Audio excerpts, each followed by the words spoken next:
जय हिंद फ्रेंड, हिंदी और प्राइड में आप सभी का स्वागत है। फ्रेंड्स, यहाँ पे डॉक्टर नगेंद्र हिंदी साहित्य का इतिहास सीरीज लेकर चल रहे हैं और आज जो हम करने वाले हैं ये है भक्ति काव्य में निर्गुण भक्ति काव्य शाखा। इससे पूर्व हमने पूर्व मध्यकाल या उसकी पूर्व पीठिका को देखा, भक्ति का स्वरूप था, कैसे भक्ति कैसे ही पूरे दक्षिण भारत से उत्तर भारत में फैला।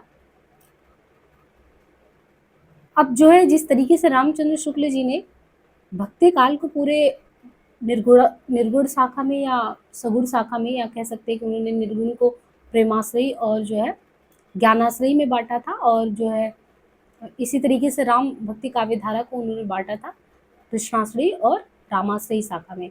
उसी प्रकार यहाँ पे डॉक्टर नगेंद्र जी की किताब में जो आपका भक्ति काव्य है उसमें सबसे पहले बात की गई है निर्गुण भक्ति काव्य पर। सबसे पहले ये बताया गया कि निर्गुण भक्ति का स्वरूप क्या है। और आपको बता दें सेशन शुरू होने से पहले ही कि आपको इससे पहले हमने जो भी सेशन करवाए हैं उसमें वन लाइनर फैक्ट सीरीज को भी हमें ऐड ऑन करते चल रहे हैं, उसको भी आप देखते रहिएगा। और बहुत ही धैर्य के साथ, सिर्फ इसको फैक्ट के तरीके से मत देखिएगा इस किताब को, आपको इस किताब में बहुत अच्छी अच्छी चीज़ें मिलेंगी। इसलिए पूरे डॉक्टर नगेंद्र के साहित्य को यहाँ से समझिए और रोचक तरीके से समझने के बाद खुद से किताब पढ़िए, मूल टेक्स्ट पढ़िए। इसलिए बहुत ही धैर्य के साथ, कोई जल्दबाजी नहीं है, कुछ भी हम इम्पोर्टेंट इसमें नहीं छोड़ेंगे, लाइन बाय लाइन पढ़ाएंगे। निर्गुण भक्ति काव्य जो है इसके स्वरूप के बारे में कहा जाता है कि ज्ञान मार्ग और भक्ति मार्ग के दो रूप होते हैं।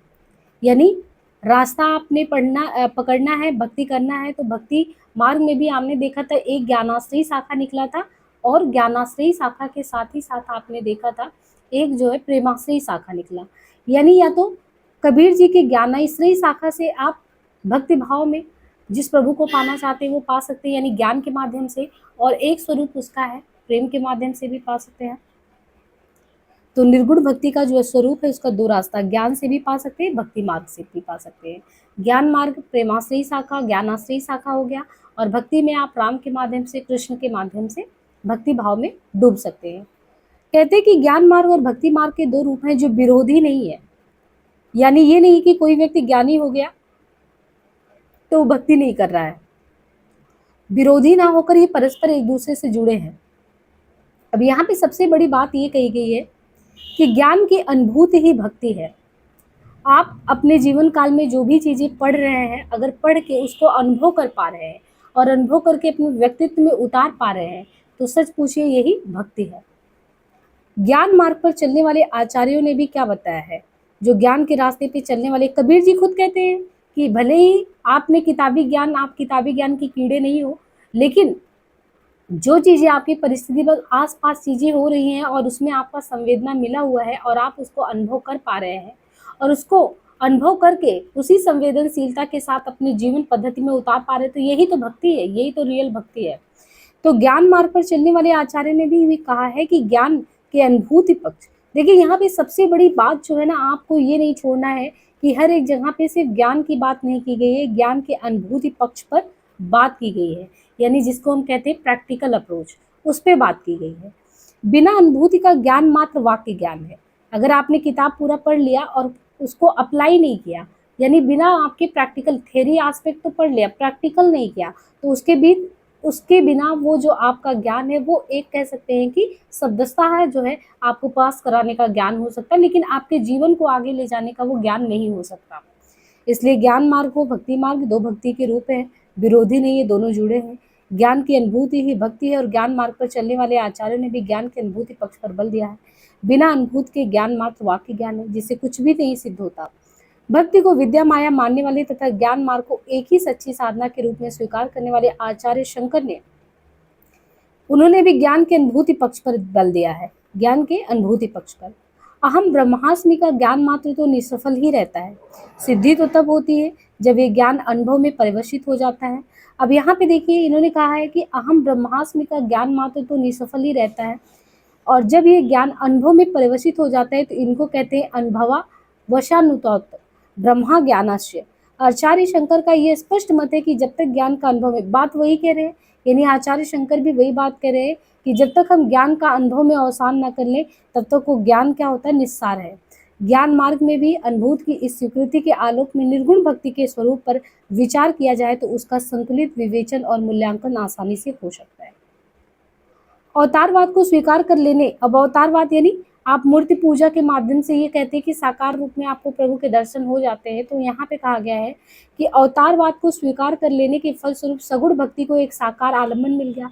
निर्गुण में हम निराकार ब्रह्म की उपासना करते हैं, हमें नहीं पता उसका आकार कैसा है, रूप रंग कैसा है, कौन है, बस बहुत ही आत्मीयता के साथ हमें याद करते हैं, लेकिन साकार रूप में हम अपने प्रभु की एक मूर्ति बनाकर रख लेते हैं।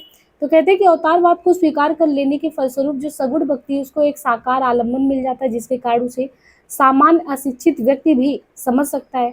यानी जो अशिक्षित व्यक्ति है, अगर उसको आप कहेंगे कि निर्गुण ब्रह्म की उपासना करो, तो हो सकता है उसे ये बात समझ में ना आए, लेकिन आप उसके सामने एक मूर्ति रख देंगे कि ये आपके भगवान है, आप इनका साकार रूप में वंदना करिए, तो उसको आसानी से समझ में आएगा।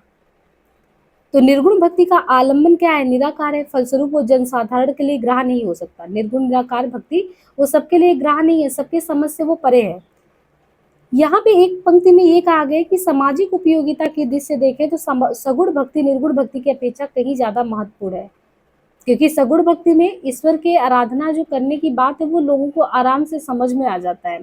तो कहते हैं सामाजिक उपयोगिता के से देखें तो ज्ञान से ज्यादा सगुण साकार मूर्ति की उपासना करें वो ज्यादा इम्पोर्टेंट है। लेकिन इसी आधार पे हम ये तो नहीं खारिज कर सकते कि निर्गुण भक्ति की सत्ता या महत्व के विषय में संदेह हो। सत्य तो ये है कि सगुण भक्ति पर आस्था रखने वाले साधकों ने निर्गुण भक्ति को लेकर तरह तरह की शंकाएं भी उठाई है। उनका ये मानना है, उनका तर्क है कि क्या निर्गुण ब्रह्म ज्ञान का कोई विषय हो भी सकता है, किंतु भक्ति का नहीं, क्योंकि भक्ति तो किसी साकार मूर्त और विशिष्ट के प्रति ही उन्मुख होता है। सामान्य जनता का विश्वास और आचरण भी इसी तर्क की पुष्टि करता दिखाई देता है। इस समस्या पर विचार करते हुए पहले यह स्पष्ट कर लेना चाहिए कि भक्ति का तात्विक स्वरूप है क्या। इस संबंध में ये माना जाता है कि स्नेह पूर्वक ध्यान ही भक्ति है। अगर आप बहुत ही मन से स्नेह पूर्वक ध्यान करते हैं तो वही भक्ति है।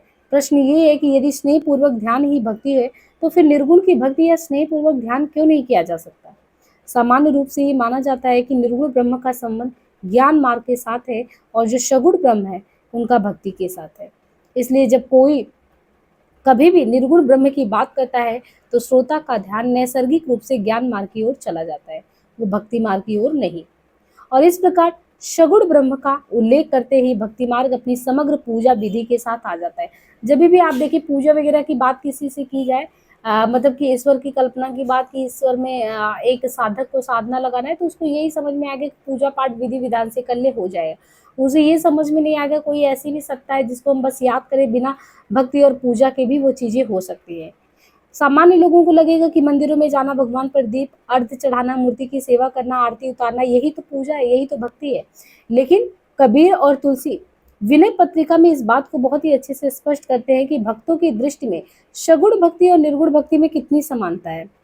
अब यहाँ पे देखिए पंक्ति है, ऐसी आरती त्रिभुवन तारे तेज पुंज जहाँ प्राण उतारे, पाती पंच पुहुप करी पूजा, देव निरंजन और न दूजा, तन्मन शीस समर्पण कीन्हा, प्रकट ज्योति जहाँ आत्म लीना, दीपक ज्ञान सबद दुनि घंटा, परम परखी तहाँ देव अनंता, परम प्रकाश सकल उजियारा, कहे कबीर में दास तुम्हारा। तो कबीर जी यहाँ पे क्या कहते हैं भक्ति के बारे में? वो भी कहते हैं कि ऐसी आरती त्रिभुवन तारे तेज पुंज तहाँ प्राण उतारे, और दीपक ज्ञान सबद दुनि घंटा, परम परखी तहाँ देव अनंता। और इसी तरीके से आप तुलसीदास की विनय पत्रिका में वही चीज देखेंगे। तो ये भी कहते हैं कि ऐसी आरती राम रघुवीर की करही मन, हरन दुख दुंद गोविंद आनंद घन, अचर चर रूप हरि सर्वगत सर्वदा वसत, इतिवासना धूप तीजे, दीप नीच बोत गए को मद मोह तम प्राण अभिमान चित्रवृत छीजे, प्रेम तांबुल गसुल संशय सकल विपुल भव वासना बीझारी, अशुभ शुभ कर्म घृत पड़ दस वर्तिका, त्याग पावक सतो गुण प्रकाश, भक्ति वैराग्य विज्ञान दीपावली, अर्पि निरंजना जग निवासन। तो ऊपर के दोनों उदाहरणों में भक्ति के अनुभूति पक्ष को ही प्रधान माना गया है। सच्ची भक्ति का संबंध हृदय से है। यहाँ पे आपको मूल समझ में आया होगा। आपके लिए सच्ची भक्ति का संबंध हृदय से होना चाहिए। आपके पास हो सकता है कि विधि विधान के लिए, पूजा पाठ के लिए सामग्री ना हो, या जो भी बाहर आडंबर हो उनको रचने के लिए कुछ भी ना हो, लेकिन अगर आप बहुत ही तन्मयता से, सच्चे हृदय से, बिना बाहरी पूजा विधान के भावना में अपने आप को उतारते हैं और निराकार ब्रह्म की उपासना करते हैं तब भी आपकी भक्ति उतना ही सफल होगा। इसलिए सच्ची भक्ति का संबंध गहरे यानी आपकी तन्मयता से, आपके हृदय से होता है, बाहरी पूजा विधान से नहीं होता। ये बात पांडित और शास्त्र अभ्यास से रहित कबीरदास के लिए भी उतना ही महत्वपूर्ण है जितना कि विद्वान और शास्त्रों के ज्ञाता भक्त तुलसीदास के लिए। दोनों ने ही आराध्य देव के उन गुणों का तेज पुंज, निरंजन, परम पुरिक, अचरचर रूप, सर्वगत, सर्वदा वसत आदि का उल्लेख किया है जो निर्गुण की व्याख्या में दिए जाते हैं। कबीरदास ने दीपक ज्ञान का उल्लेख किया है तो तुलसीदास ने भक्ति वैराग्य विज्ञान दीपावली का उल्लेख किया है। कबीरदास ने अगर दीपक ज्ञान का उल्लेख किया तो तुलसीदास ने भक्ति वैराग्य विज्ञान दीपावली का उल्लेख किया है। उक्त उदाहरणों में निर्गुण राम जपो रे भाई कहने वाले कबीरदास में और दशरथ नंदन भगवान रामचंद्र के उपासक तुलसीदास में अद्भुत समानता देखने को मिलती है। चाहे दशरथ सुत आराध्य हो और चाहे राम नाम का मरम हो आना, दोनों ही स्थितियों में भक्ति की अनुभूति में बुनियादी समानता देखने को मिलती है। यदि ब्रह्म के साकार और निराकार रूपों में गुणों की समानता है और भक्ति पद्धति में इन समान गुणों की स्वीकृति है तो निर्गुण की भक्ति को स्वीकार करने में कोई आपत्ति नहीं होनी चाहिए। देखिए, जो सगुण उपासक हैं तुलसीदास, उनके लिए भी निर्गुण की सत्ता मान्य नहीं। वो भी ये खारिज नहीं करते कि कोई निर्गुण निराकार ब्रह्म नहीं है। वो आराध्य देव के अपने निर्गुण रूप को बहुत समझे बिना सगुण भक्ति में भी संभव नहीं समझ सकते। जैसे यहाँ पे एक दोहावली की पंक्ति तुलसीदास जी का दिया है, ही निर्गुण नैनन सगुन, ही निर्गुण नैनन सगुन, रसना राम सनाम, मनहु परट सपुट लसत, तुलसी ललित ललाम। इसका कारण स्पष्ट है कि यहाँ आराध्य गोचर राम ही नहीं, भक्त के लिए आवश्यक है कि वो अवतार रूप राम के उन गुणों का भी ध्यान करे जो उनके सहज और नैसर्गिक गुण है। इसलिए तुलसीदास जी ने विनय पत्रिका में राम के उन गुणों का उल्लेख किया है जो वस्तुतः निर्गुण ब्रह्म के गुण है। तो इन्होंने विनय पत्रिका में निर्गुण ब्रह्म के गुण के बारे में चर्चा की है और यहाँ पे उन्होंने कहा है, ब्रह्म व्यापक अकल सकल पर परम हित ज्ञान गोतीत गणवृत्ति हरता। ब्रह्म व्यापक अकल सकल पर परम हित ज्ञान गोतीत गणवृत्ति हरता, सिंधु सुत गर्भ गिरि व्रज, गौरीश भव दक्षमक अखिल विध्वंस करता। दुष्ट विबुधारी संगात अपहरण मई भार, अवतार कारण अनपन, अमल अनवद अद्वैत निर्गुण सगुण ब्रह्म सुमिरन नरभूपम रूपम। यानी व्यापक अकलम सकलम ज्ञान गोतीत अद्वैत निर्गुण आदि विशेषणों के प्रयोग से तुलसीदास ब्रह्म के दशरथ पुत्र राम के उन गुणों का उल्लेख कर रहे हैं जिनको हृदय में स्थान दिए बिना, जिनका ध्यान किए बिना भक्ति संभव है ही नहीं।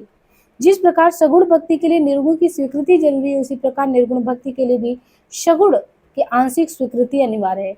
कबीर के राम दशरथ सुत नहीं है, पर वे अपने निर्गुण आराध्य की भक्ति के पदों में उसके सगुण या मूर्त पक्ष की ओर भी इंगित करते हैं।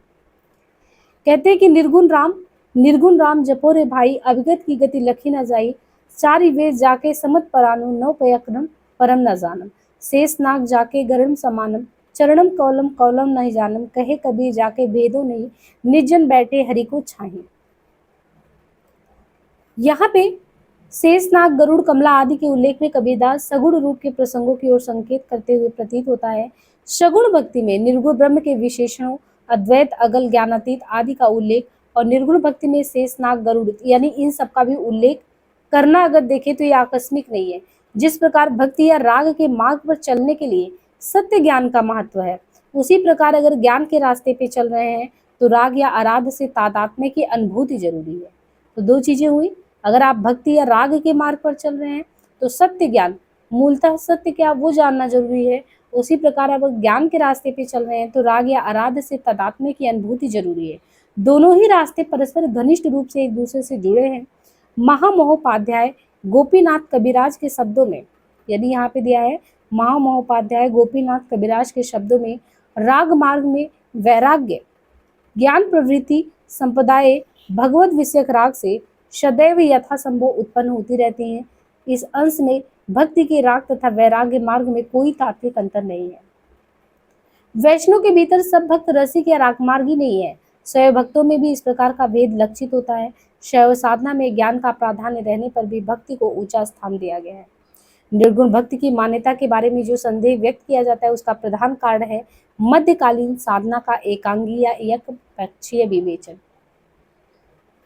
प्राय साधना के विविध मार्गों या रूपों में निवृत्ति मार्ग या प्रवृत्ति मार्ग दोनों ही है और ज्ञान मार्ग और भक्ति मार्ग, निर्गुण भक्ति और सगुण भक्ति और रहस्यवाद आदि का विवेचन करते हुए सहज ही स्वीकार कर लिया जाता है कि ये मार्ग रूप परस्पर भिन्न और विरोधी हैं। इस तरह की मान्यता के ऐतिहासिक कारण भी लोग निकालते हैं, जैसे शंकराचार्य हैं। शंकराचार्य जी को उन लोगों ने ज्ञान और भक्ति तथा निर्गुण और सगुण के विरोध की स्थापना करने में माना है, क्योंकि उनके अनुसार ये कहा जाता है कि सगुण अर्थात ईश्वर और भक्ति दोनों ही माया के तहत आते हैं। किससे जोड़ा गया है कि शंकराचार्य कहते हैं कि सगुण अर्थात ईश्वर और भक्ति जो है दोनों ही माया के तहत आते हैं। उन्होंने भक्ति को विद्या माया मानकर उसके आंशिक महत्व को ही स्वीकार किया, किंतु सगुण भक्ति की ये स्वीकृति वो परम नहीं मानते। तो बहुत से लोग हैं जो साधक परम तत्व निर्गुण अद्वैत ब्रह्म की अनुभूति करना चाहते हैं, तो शंकराचार्य को विरोध में लाके खड़ा कर देते हैं कि शंकराचार्य के विरोध में आचार्य रामानुजाचार्य हैं, आचार्य वल्लभ हैं। इन लोगों ने प्रस्थान त्रयी की गंभीर व्याख्याएं करते हुए भक्ति को ही परम सत्य के रूप में माना है। तो एक तरफ माना जा रहा है कि जो शंकराचार्य जो ज्ञान की बात करते हैं वो भक्ति को सिरे से साकार रूप में खारिज करते हैं, और जो रामानुजाचार्य वल्लभ है ये लोग जो है निर्गुण को खारिज करते हैं। इन वैष्णव आचार्यों ने भक्ति को प्रतिष्ठित करने के लिए सगुण रूपों की, राम कृष्ण आदि की प्रतिष्ठा की है, और शंकराचार्य और इन वैष्णव आचार्यों की इस परस्पर विरोधी दृष्टि और सत्य संबंधी मान्यता का प्रभाव ये पड़ता है कि ब्रह्म के निर्गुण रूप और सगुण रूप में लोग विरोध मानने लगते हैं। ये माना जाता है कि जो न केवल वैराग्य यानी जो न केवल ज्ञान यानी वैराग्य निवृत्ति और भक्ति राग या प्रवृत्ति के विरोध के रूप में समझा जाने लगा, अपितु निर्गुण भक्ति और सगुण भक्ति के विरोध के रूप में भी लोग देखने लगे। यानी जब आप शंकराचार्य की तुलना इस तरीके से करेंगे रामानुजाचार्य से, तो कहीं ना कहीं सगुण और निर्गुण को आपने एक साथ खड़ा कर दिया। वही चीज समन्वय की भावना आप कबीर और तुलसी में देखिए। कबीर जी के आप दोनों में देख रहे हैं, तो ऐसा वो नहीं कहते कि हम बिल्कुल सगुण को खारिज करते हैं। तुलसीदास भी कहते हैं कि हम ऐसा नहीं कि बिल्कुल निर्गुण को खारिज करते हैं। तो ध्यान देने वाली बात यह है कि ज्ञान मार्ग को तो आचार्य शंकर जैसे मेधावी आचार्यों ने सबके बीच प्रतिष्ठित किया। इसका आरंभिक रूप ज्ञान मार्ग का आप देख सकते हो उपनिषद में मिल जाता है। इसलिए ज्ञान मार्ग की सत्ता के बारे में किसी को संदेह नहीं हुआ कि ये भी अस्तित्व में है कि नहीं है। और बाद में ये कहते हैं कि समानता ये समझा जाता है कि भक्ति का संबंध तो ब्रह्म के सगुण रूप के साथ है, और निर्गुण मात्र तो ज्ञान का विषय है, और ज्ञान का विषय वो सबके लिए साध्य थोड़ी है। और जब बाद में रामानुजाचार्य ने प्रस्थान त्रयी का विशद व्याख्या किया कि चिदचित विशिष्ट ब्रह्मा की स्थापना, जिनके अनुसार आत्मा और पदार्थ ब्रह्म से उस प्रकार जुड़ा हुआ है जैसे विशेषण विशेष के साथ, तो राम भक्ति के आकर्षण ने जनता को सहज ही अपने आप में अनुरक्त कर लिया। ऐसी ही दशा में वल्लभ निम्बार्क आदि आचार्यों के संप्रदायों की भी बहुत ज़्यादा पहुंच हुई। और यहाँ भी ये चीज़ याद रखना चाहिए कि शास्त्रार्थ भक्तों एवं दार्शनिकों की रचनाओं में ज्ञान एवं भक्ति तथा निर्गुण एवं सगुण भक्ति की समानता के संकेत भी मिलते हैं। तो आपको यही समझना है कि बिल्कुल सिरे से खारिज नहीं करना है, दोनों ही लोगों का अपना स्थान है। यहाँ पे मुंडकोपनिषद की प्रसिद्ध श्लोक को लिया गया है, नायमात्मा प्रवचनेन लभ्यो न मेधया न बहुना श्रुतेन या मेवशे वर्डेतु तेन लभ्यास्तु आत्मा। अर्थात ये आत्मा ना तो प्रवचन से प्राप्त हो सकता, न शुद्ध बुद्धि से और न विशेष श्रवण से। जिसको ये वर्ण करता है उसी को ये प्राप्त हो सकता है, उसी के प्रति ये अपने आप को व्यक्त करता है। वल्लभाचार्य की पुष्टि मार्गीय सगुण भक्ति का बीज भी निर्गुण ब्रह्म के स्वरूप का वर्णन करने वाला ये श्लोक है। अब यहाँ पे आपको लगा ना कि निर्गुण और सगुण एक साथ जुड़े कैसे हैं। वल्लभाचार्य की पुष्टि मार्ग सगुण शाखा में भक्ति के बीज में भी कहा जाता है कि निर्गुण ब्रह्म के स्वरूप का ये वर्णन करने वाला ये श्लोक है। क्योंकि आप देखें ना कि ये आत्मा ना तो, क्योंकि ये आत्मा जो है आपकी बहुत ही अंतरतम की चीज है, ये बाह्य विधि विधानों से आपको प्राप्त नहीं हो सकता। इसलिए आप सोचिए कि शुद्ध बुद्धि से और शुद्ध विशेषण श्रवण से या बाह्य विधि विधान से इसको अपने प्रति अपने कह सकते हैं कि अपने काबू में कर ले, तो ये चीज संभव नहीं है। इसलिए निर्गुण भक्ति एवं सगुण भक्ति के आलम्बन के स्वरूप में स्थूल अंतर यानी मोटा सा अंतर तो ये है कि निर्गुण भक्ति का आलम्बन जो होता है वो निराकार है और आगोचर है, और सगुण भक्ति का आलम्बन साकार और गोचर है। किंतु ये साकार एवं गोचर जो दिखने वाला है, साकार और गोचर आलम्बन अपने आकार के अलावा अन्य गुणों में भी निराकार से समानता रखता है। कबीर एवं तुलसी से उदाहरण देकर पहले ही बात स्पष्ट की जा चुकी है कि भक्ति की इन दोनों पद्धतियों में और भी कई समान गुण दिखते हैं। जैसे निर्गुण भक्ति में गुरु का वही महत्व है जो साधना के अन्य रूपों में है। निर्गुण भक्ति में आप देखते हैं गुरु को बहुत ही उच्च पद माना जाता है, दिया जाता है, उच्च स्थान देते हैं कबीर जी। अन्य रूपों में भी देखिए ज्ञान मार्ग में, यहाँ तक कि सगुण भक्ति या रहस्यवाद में भी ये चीजें देखने को मिलती है। लोग मानते हैं कि अच्छे बिना गुरु की कृपा के यानी सदगुरु की कृपा के बिना साधक एक पग भी नहीं चल सकता। तो ये चीज आपको निर्गुण भक्ति में नाम स्मरण की विशेष महत्व दिखता है कि अपने गुरु को याद करना, नाम स्मरण। इसी तरीके से आप देखिए सगुण भक्ति में जब जाते हैं तो तुलसीदास भी नाम की महिमा का वर्णन करते हुए राम से भी अधिक महत्वपूर्ण मानते हैं। यानी कबीर जी में अगर देखिए निर्गुण शाखा में जहाँ पे नाम मात्र के स्मरण को यानी प्रभु के नाम मात्र के स्मरण को बहुत महत्व दिया जाता है, गुरु की महत्ता को ध्यान दिया जाता है। इसी तरीके से आपको सगुण में भी वही चीजें देखने को मिलती है। निर्गुण भक्ति में तो जप की अवस्था से ऊपर अजप अजपा जाप की अवस्था स्वीकार की गई है।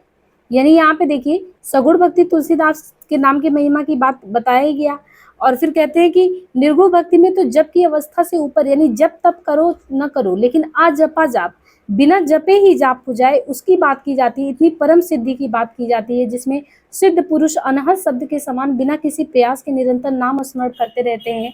और निर्गुण भक्ति में दैन की भावना को भी वही महत्व है जो सगुण भक्ति में दिखाई देता है। तो कबीर हो या तुलसी, एक जो है ज्ञानाश्रयी शाखा से है, दूसरे ज्ञानाश्रयी शाखा, दूसरे जो है सगुण भक्ति। लेकिन विनय पत्रिका के दोनों पदों में आप देखेंगे तो पर्याप्त रूप से इनका यही रूप दिखता है कि बिना सगुण के निर्गुण नहीं, निर्गुण के सगुण नहीं। माधो में ऐसा अपराधी तेरी भगति होत नहीं साधी, कारणी कवन आई जग जन्म्या, जन्मी कवन सच पाया। भोजल तिरड़ चरण चंतम्यामी, ताचित घड़ी न लाया, पर निद्यम पर धनम पदारा, अपवादय सारा, ताथय आवागमन हुई पुन पुन तापर संगना चूरा, काम क्रोध माया मद, काम क्रोध माया मद मंचर ए संतति हम माही, दया धर्म ज्ञान गुरु सेवा ए प्रभु छुपने नाही, तुम कृपाल दयाल दमोदर भक्त वचल भवहारी, कहे कबीर धीर मति राहु, सासति करो हमारी। अब माधो में ऐसा अपराधी कि मन नहीं लग रहा है, दूसरी तरफ यहाँ कहा जा रहा है लाभ कहा मानुष तन पाए, लाभ कहा मानुष तन पाए, काम वचन मन सपनहु कबहु घटत न काज पराए, जो सुख सुर पर नरक गेह बन, आवत बिनहि बुलाए, तेहि सुख कहाम बहु जतन कर मन, समझत ना ही समझाए। यानी तटस्थ भाव से इन दोनों पदों का जब अनुशीलन करते हैं तो आपको अनुभूति में मूलभूत समानता दिखता है, चाहे वो कबीर जी है चाहे तुलसीदास जी। दोनों ही पदों में भक्तों ने उस मायात्मक जो संसार है, जो माया में संसार अपने को बांध लेता है और जो एक सच्चा साधक है इसमें उलझ कर रह जाता है, इस भाव को व्यंजित किया है कबीर जी भी और तुलसीदास जी भी। दोनों लोगों के लिए ये कह पाना असंभव कि एक में निर्गुण भक्ति और दूसरे में सगुण। यहाँ इस समानता का कारण कवियों की दैन्य भाव है। दोनों ही पदों में कवि कहते हैं कि इंद्रिय मन और विषय वासना मनुष्य को भक्ति की ओर बढ़ने ही नहीं देती, उसके पाँव को एक ऐसी जंजीर में डाल देती कि वो उसे तोड़कर मुक्त नहीं हो पाता। जब भक्त मन में उठे वासनाओं के बवंडर में अपने आप को असमर्थ पाता है तो वो विवश होकर भगवान की कृपा के लिए पुकार उठता है, चाहे वो फिर निर्गुण भक्त हो या सगुण भक्त हो। यानी दोनों ही काम करते हैं, चाहे निर्गुण हो चाहे सगुण हो, वो चाहे निर्गुण साधना करे चाहे साकार रूप में साधना करे। तो वहां पे जो कबीर दास जी के निर्गुण ब्रह्म आते हैं उनके लिए वो कृपालु भक्त वत्सल भवहारी इन पदों का उल्लेख करते हैं। और ये कारण है कि कबीर का निर्गुण शंकराचार्य का विशुद्ध चैतन्य नहीं है। जो विशुद्ध चैतन्य जो बुद्धिवादी शंकराचार्य ने बुद्धि का एक मार्ग दिखाया था, बिल्कुल वही हूबहू रूप जो है कबीर जी ने नहीं अपनाया है। भक्ति का आलम्बन बनाने के लिए निर्गुण में भी कृपालु आदि गुणों का स्वीकार करते हैं कबीर जी। पीछे मुंडको उपनिषद के श्लोक में भी हमने देखा कि ब्रह्म द्वारा आराधक के वर्ण की बात कही गई है। इसलिए जिस प्रकार सगुण भक्ति में इष्ट देव में निर्गुण ब्रह्म के गुणों का आरोप स्वाभाविक आवश्यक है, उसी प्रकार निर्गुण भक्ति में भी आराध्य में सगुण ब्रह्म के गुणों का आरोप भी स्वाभाविक है। भक्ति काल में निर्गुण को आराध्य मानकर चलने वाली एक और साधना पद्धति भी दिखाई देती है, ये है सूफियों की प्रेम पद्धति।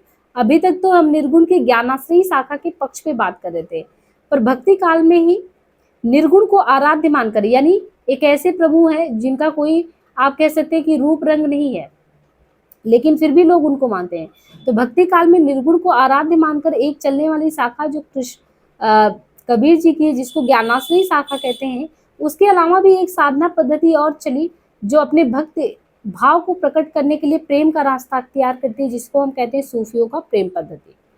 और सूफियों की प्रेम पद्धति अपनी एक विशिष्ट पद्धति परंपरा रही है, इसलिए इसे स्वीकार करने में कोई दुविधा नहीं होती।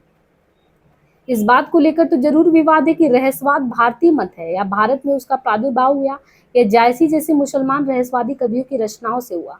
यानी यहाँ पे तो एक बात ये आता है कि ये जो सूफी प्रेम पद्धति ये हमारी भारतीय प्रेम पद्धति की, ये मुस्लिम जो आक्रांता आए थे उनके साथ जो सूफी आए उनसे ये प्रेम आया, क्योंकि रहस्यवाद भी निर्गुण ब्रह्म पर ही आश्रित है और निर्गुण ब्रह्म पर ही काव्य कबीर की ज्ञानाश्रयी शाखा भी आश्रित है। तो रहस्यवाद दोनों में ही दिखता है। निर्गुण भक्ति यानी निर्गुण निराकार ईश्वर की कल्पना की बात, उसके आलोक में रहस्यवाद का अध्ययन करने पर उसका स्वरूप सहज ही स्पष्ट हो जाता है।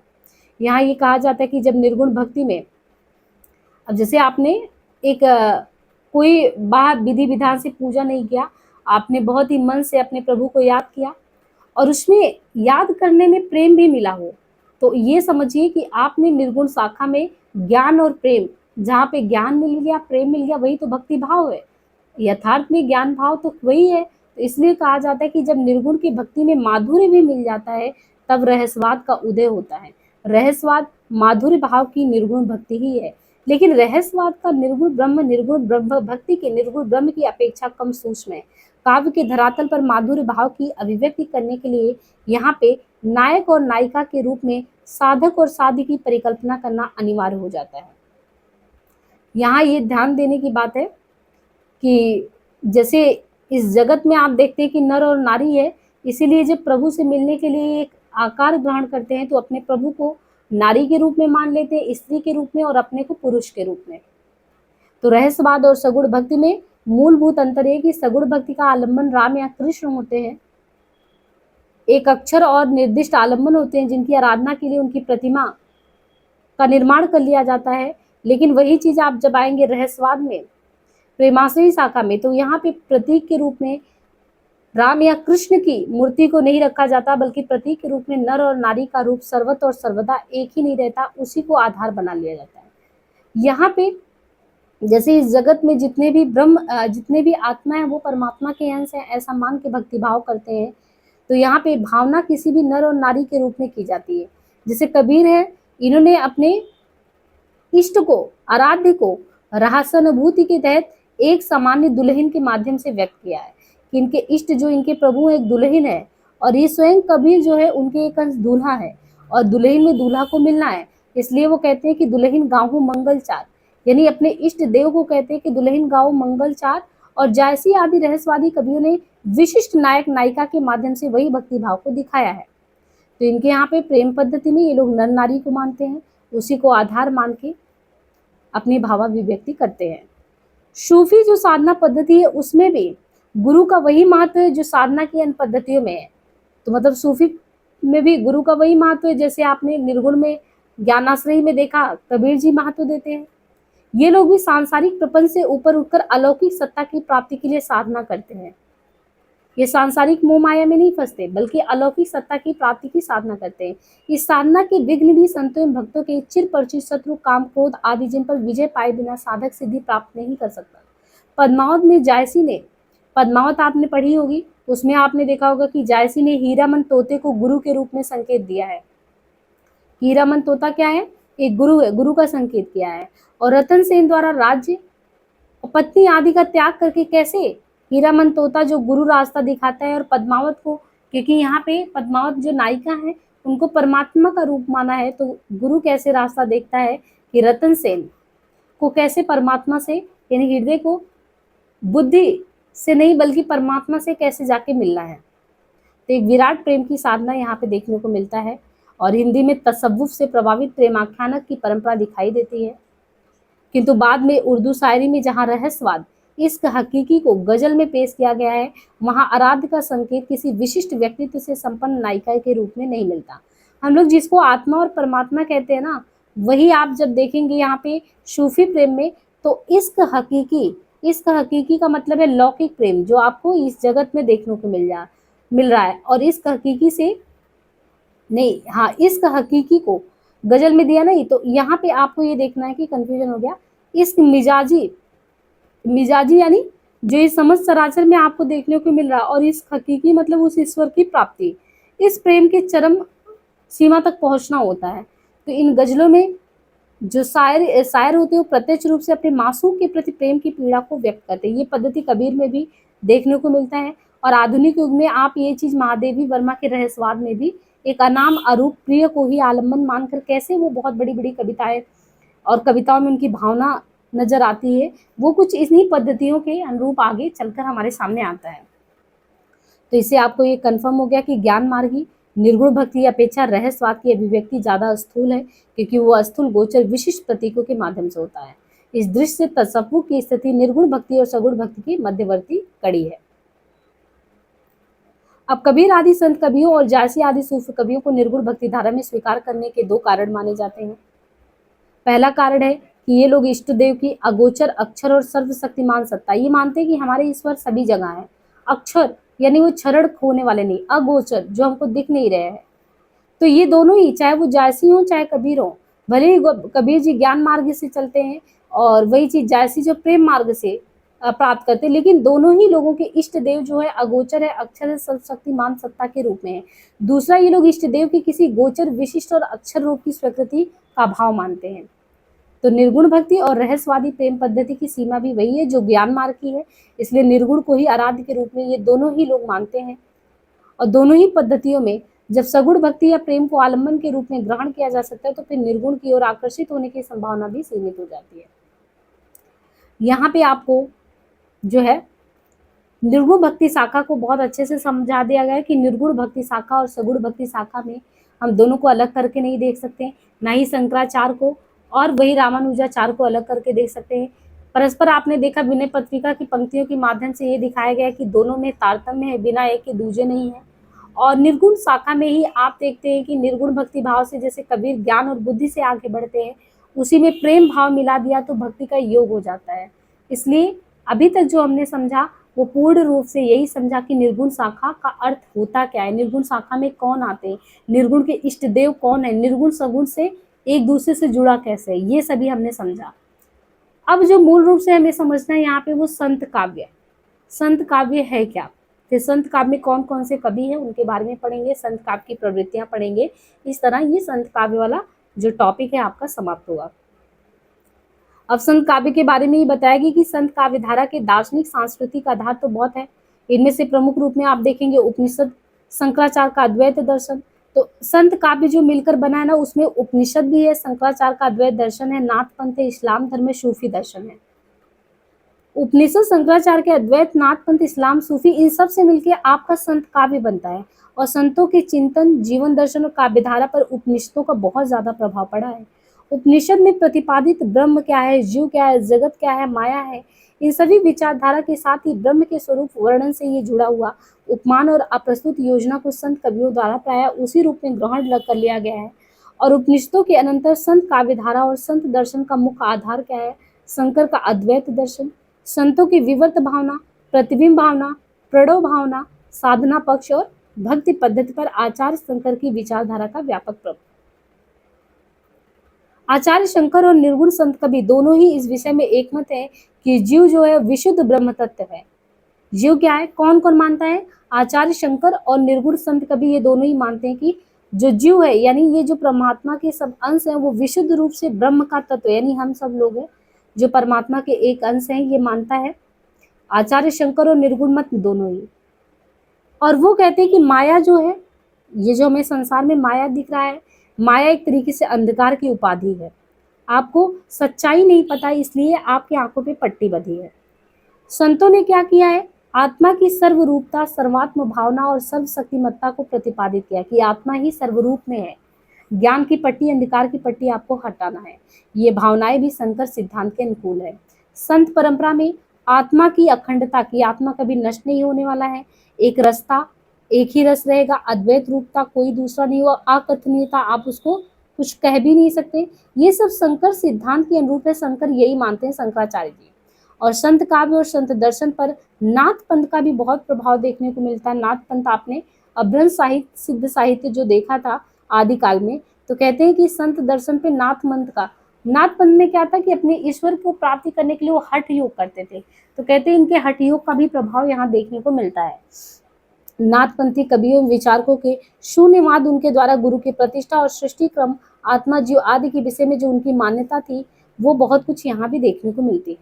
संत साधना में योग प्रक्रिया की जो प्रधानता है, यानी संत साधना में भी योग के माध्यम से अपने ईश्वर की प्राप्ति की जा सकती है। ये चीज कहाँ से आया? तो ये आपको नाथ पंथ जब हमने पढ़ाया था, तो गोरखनाथ या हठ योग जो था, ये वहां से लिया गया है, ऐसा यहाँ पे कहा गया है। तो उसका मूल स्रोत क्या है? नाथपंथी साधना पद्धति। तंत्र साधना का भी संत मत पर प्रभाव है।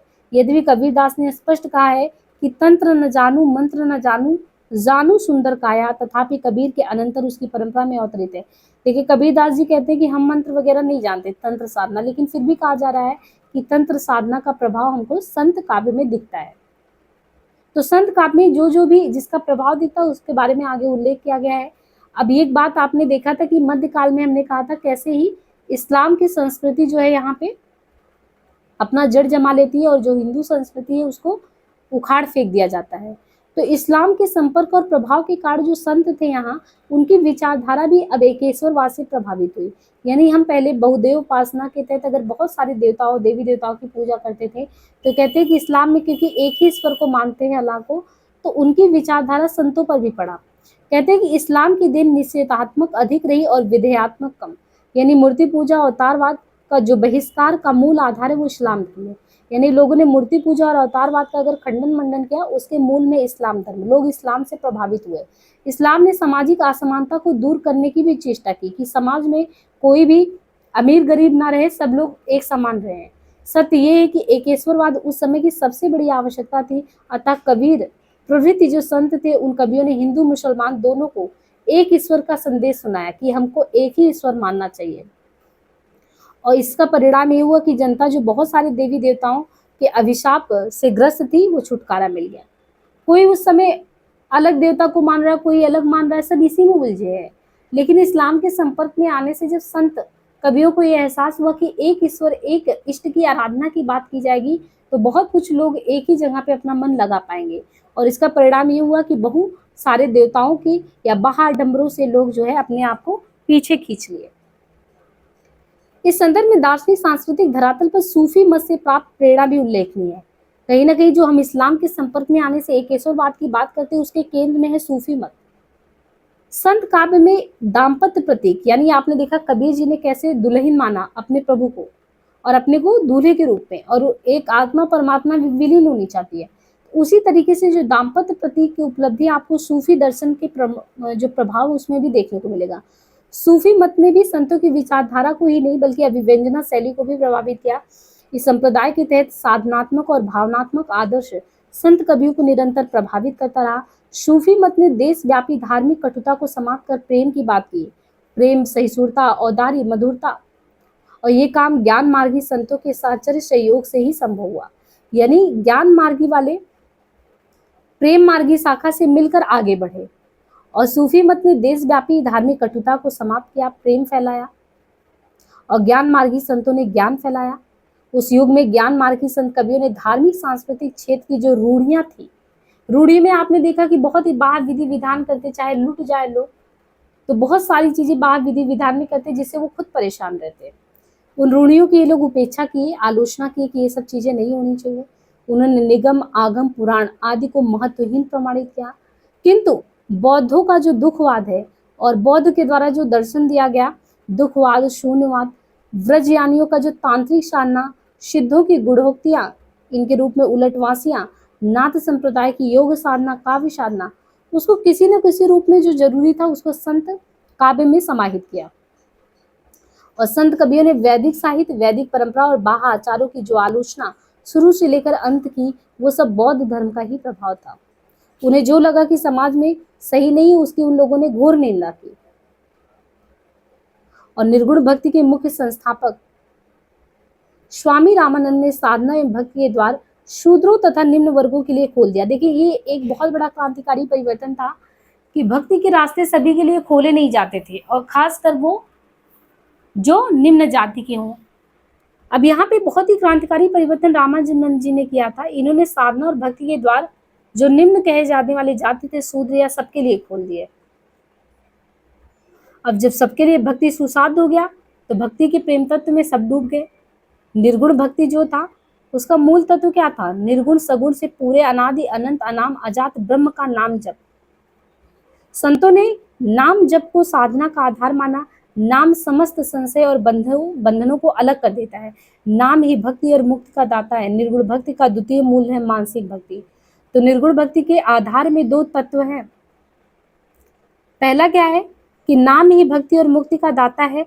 दूसरा है मानसिक भक्ति। भक्ति करना है तो दिखावे से भक्ति मत करो, मानसिक स्तर पे जाके भक्ति करो। ये नहीं कि आप पूजा करने बैठे हो, आपका मन वहां पे लगा ही नहीं है, आप बहुत सच्चे मन से कुछ प्रभु के सामने अपनी बात ही नहीं रखे हो, मन कहीं और है, मन में आपके कहीं ना कहीं आप कह सकते हैं कटुता है, ईर्ष्या है, चालाकी है, वो भक्ति कभी सुसाध्य नहीं हो सकती। इसलिए मानसिक भक्ति जरूरी है, नामस्मरण जरूरी है। और भक्ति पद्धति का तृतीय मूल तत्व है प्रेम के माध्यम से कर्मकांड। कर्मकांड का मतलब कर्मकांड से बहुत ही घृणा करते थे ये लोग, और ये हमारे समाज को बहुत हद तक उस समय बचा लिया था। तो कहते हैं कि प्रेम के माध्यम से कर्म कांड को अनपेक्षित दुरूरताओं को दूर करिए। और प्रेममयी भक्ति का अनुभव व्यक्त करते हुए कबीर ने ये लिखा है, हरि रस पिया जानिए जे कबहू ना जाय खुमार, ममता घूमत फिरे नाही तन की सार। तन की सार मतलब शरीर की सार जो है वो नहीं, ममता घूमत फिरे, मन को, अपने ममता को, जो भी हरि रस पिया जानिए वो जानेगा कि हमको प्रेम से चीजों को जीतना है। और निर्गुण भक्ति का जो चतुर्थ और सबसे महत्वपूर्ण तत्व है वो है कि मानव को एक ऐसे विश्वव्यापी धर्म के सूत्रों में निबद्ध करना, यानी अपने आप को वसुधैव कुटुंबकम का एक अंश या हिस्सा मानना, सूत्र में निबद्ध करना जहाँ जाति वर्ग और वर्ण संबंधी भेद ना हो। सबसे बड़ी बात तो हमारे समाज की यही थी, जो खाइयों में जो लोगों को एक तरीके से इस तरीके से बांट दी थी जिससे सामान्य जनमानस बहुत ही उत्पीड़ित था। वर्ग में जाति वर्ण व्यवस्था तो सिर पर चढ़कर बोलती। तो निर्गुण भक्ति का मूल मंतव्य यही था कि समस्त मानव को बोलो कि वो एक है, वसुधैव कुटुंबकम। और जब अपने को समस्त मानव एक ही परिवार का अंग समझेगा तो किसी से भेदभाव नहीं करेगा, किसी से घृणा नहीं करेगा, किसी से ईर्ष्या नहीं करेगा, और हृदय रूपी प्रेम के साथ वो सभी समस्त मानव जाति एक रूप में रहेंगे। और निर्गुण भक्ति का इष्ट यही चाहता है, साधना के ये द्वार सबके लिए खुला हो, क्या गरीब क्या अमीर, क्या उच्च जाति क्या नीच जाति, सबके लिए हो। और इस क्षेत्र में हिंदू मुस्लिम का भेद भी विलुप्त हो गया और भक्ति के क्षेत्र में सब समान प्रमाणित हुए। निर्गुण भक्ति का पंचम तत्व है सहज साधना। अगर आप उस इष्ट को याद भी कर रहे हो तो सहज साधना करो। संतों की भक्ति प्रणाली आनंद और शांति से संयुक्त शुद्ध अंतःकरण की मांग करता है, जहां आपको आर्टिफिशियल कुछ नहीं दिखाना है, जो भी दिखाना नेचुरल दिखाना है, कृत्रिमता का भाव होना चाहिए, जो भी चीज होना चाहिए स्वाभाविक रूप में होना चाहिए। सहज साधना का ये मार्ग सर्वथा अभिनव और क्रांतिकारी था। इसने धार्मिक जीवन की जो दुरूहताएं थी, जो कठिनाई थी, उनको सदैव के लिए हटा दिया। संत संप्रदाय विश्व संप्रदाय है और उसका धर्म भी विश्व धर्म है। कितनी बड़ी बात है कि संत संप्रदाय क्या संदेश दे रहा है कि संत संप्रदाय विश्व संप्रदाय और उसका धर्म भी विश्व धर्म है। और इस विश्व धर्म का मूल आधार हृदय की पवित्रता है। हृदय अगर आपका पवित्र है तो पवित्रता संबंध स्वाभाविक और सात्विक आचरण ने ही यहाँ धर्म का बहुत रूप ग्रहण किया। अब इसको ऐसे मानिए ना कि संत संप्रदाय के मूल में क्या है। अगर आपको इस पूरे विश्व संप्रदाय के आप एक अंश मानेंगे तो आप कभी भी गलत काम नहीं करेंगे। और इसका मूल आधार भी हृदय की पवित्रता है, और पवित्रता संबंध स्वाभाविक और सात्विक आचरण यही तो धर्म का मूल है। समस्त वासना इच्छा और द्वेषों से रहित हृदय की निसीम सीमाओं में विशाल धर्म का प्रवेश और समावेश संभव है। यह सब सदगुरु की कृपा से ही संभव है। अगर आपको एक अच्छे गुरु, आपको रास्ता दिखाने वाले मिल जाते हैं तभी ये चीजें संभव है। वह भक्ति और मुक्ति का दाता तथा ज्ञान चक्षुओं का उद्घाटक है। कौन? गुरु। संत संप्रदाय ने गुरु को ब्रह्म से भी महान माना है।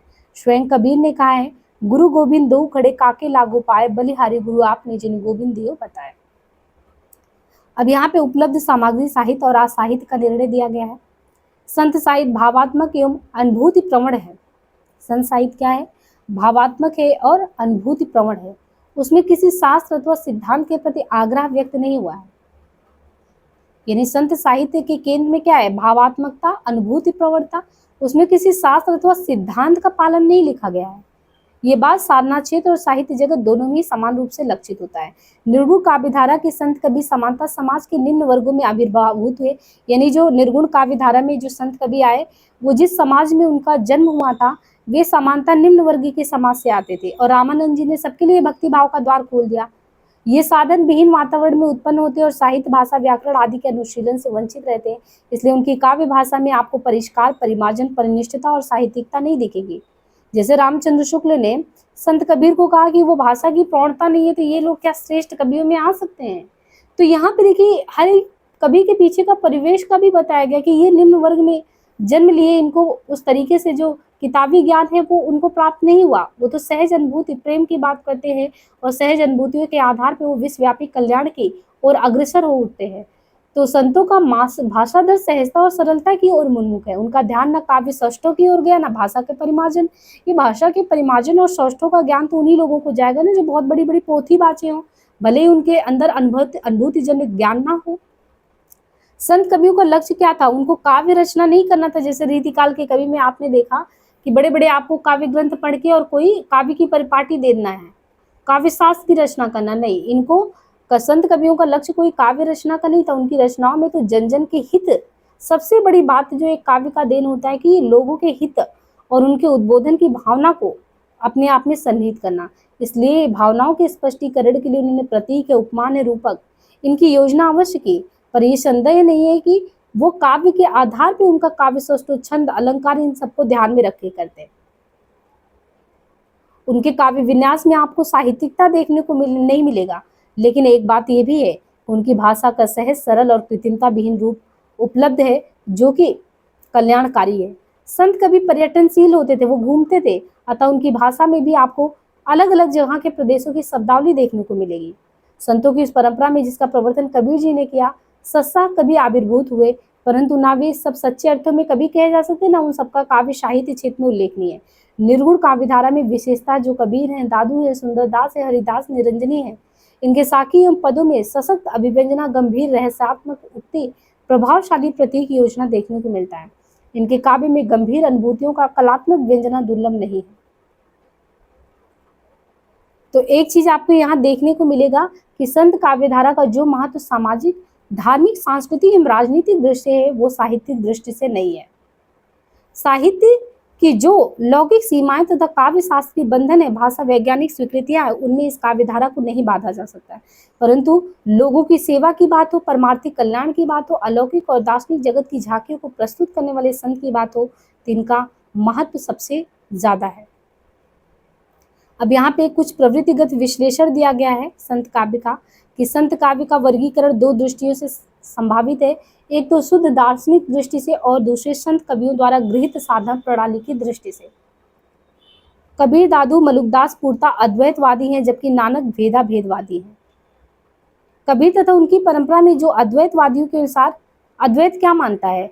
परमात्मा तथा जीवात्मा पूर्ण रूप से एक है। अद्वैत यानी कोई दूसरा नहीं है, परमात्मा और जीव की आत्मा दोनों एक है।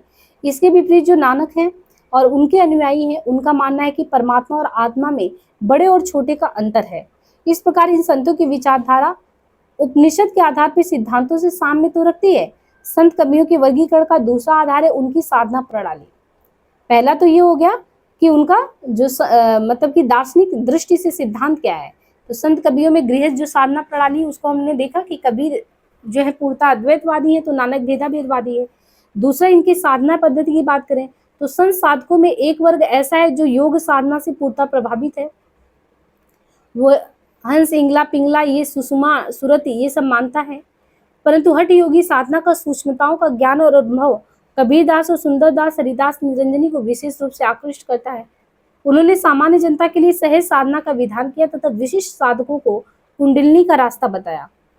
इनके काव्य में वर्णित जो योग प्रक्रिया वो अनुभव समर्पित है। वैसे हठ योग, ध्यान योग, प्रेम योग, इन योग विधियों का जितना पुस्तकीय एवं अनुभूति मूलक ज्ञान सुंदरदास को था, यानी हठ योग है, ध्यान योग है, प्रेम योग है, कहते कि जिनका जितना पुस्तकीय यानी जो पुस्तकों में लिखा गया ज्ञान है और अनुभूति जो ज्ञान है वो सुंदरदास को जितना था, उतना अन्य किसी संत कवि को नहीं था।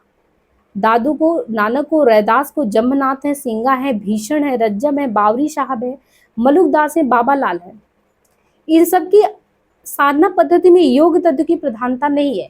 इन्होंने कहीं कहीं सूरत योग, शब्द योग आदि का उल्लेख किया। यहाँ पे एक चीज ध्यान देना कि इन संत कवियों में सबसे ज्यादा पढ़े लिखे सुंदर दास थे, इसलिए किताबी ज्ञान से लेके अनुभूति जन्य जो ज्ञान है उनका एक अलग ही स्तर था।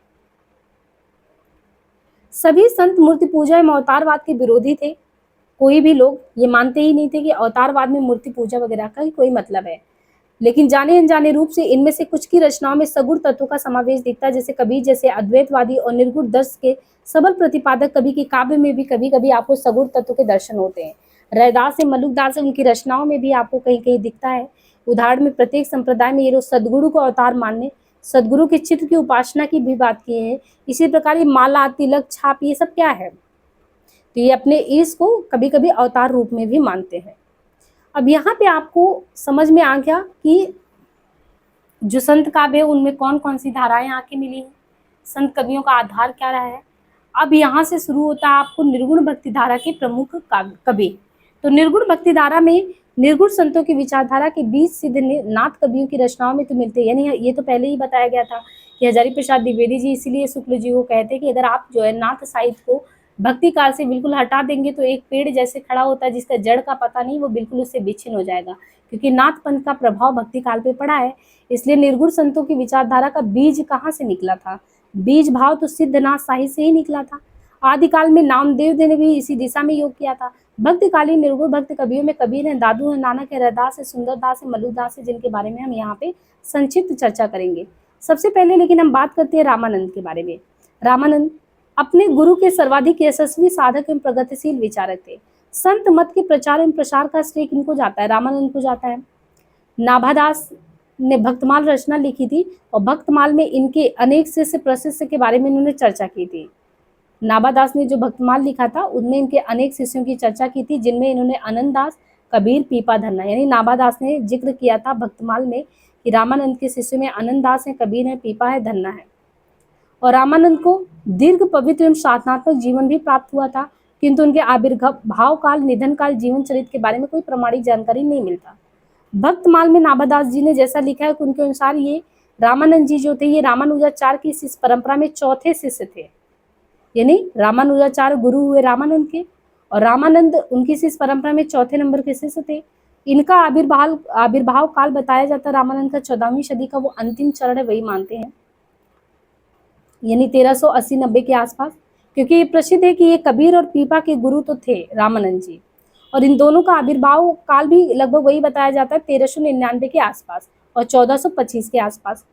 तो रामानंद के निधन काल के संबंध में दो मत प्रचलित है। कुछ विद्वान मानते हैं कि 1463 के आसपास हुआ, कुछ मानते हैं कि नहीं 1447 में इन्होंने शरीर को छोड़ा था, ऐसा कुछ है। उपलब्ध तथ्यों उल्लेखों के आधार पर निश्चित किया जा सकता है कि इनका आविर्भाव काल यानी इनका शुरुआती अगर काल हम देखें कि कब ये सबके सामने आए तो 1368 के आसपास इनका जन्म होता है कि इनका रामानंद का, और निधन काल बताया गया वही 1468 के आसपास, 1368 से 1468 के आसपास। श्री भक्तमाल सटीक के अनुसार इनका जन्म प्रयाग में हुआ, कान्यकुज ब्राह्मण कुल में हुआ और इनकी शिक्षा दीक्षा काशी में हुई।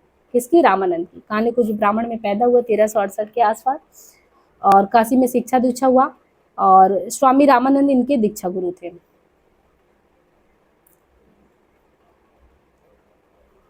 रामानंद द्वारा संस्कृत में विरचित ग्रंथों की प्रामाणिकता भी निश्चित नहीं है कि इन्होंने कौन से ग्रंथ लिखे, लेकिन हाँ रामानंद के गुरु हैं राघवानंद और राघवानंद की सिद्धांत पंचमात्रा के आधार पे, यानी राघवानंद का सिद्धांत पंचमात्रा जो है इसके आधार पे कह सकते हैं कि रामानंद की साधना पद्धति में नाम स्मरण का बहुत ज्यादा महत्व है। नाभादास के मत से रामानंद दसधा भक्ति के आगार थे।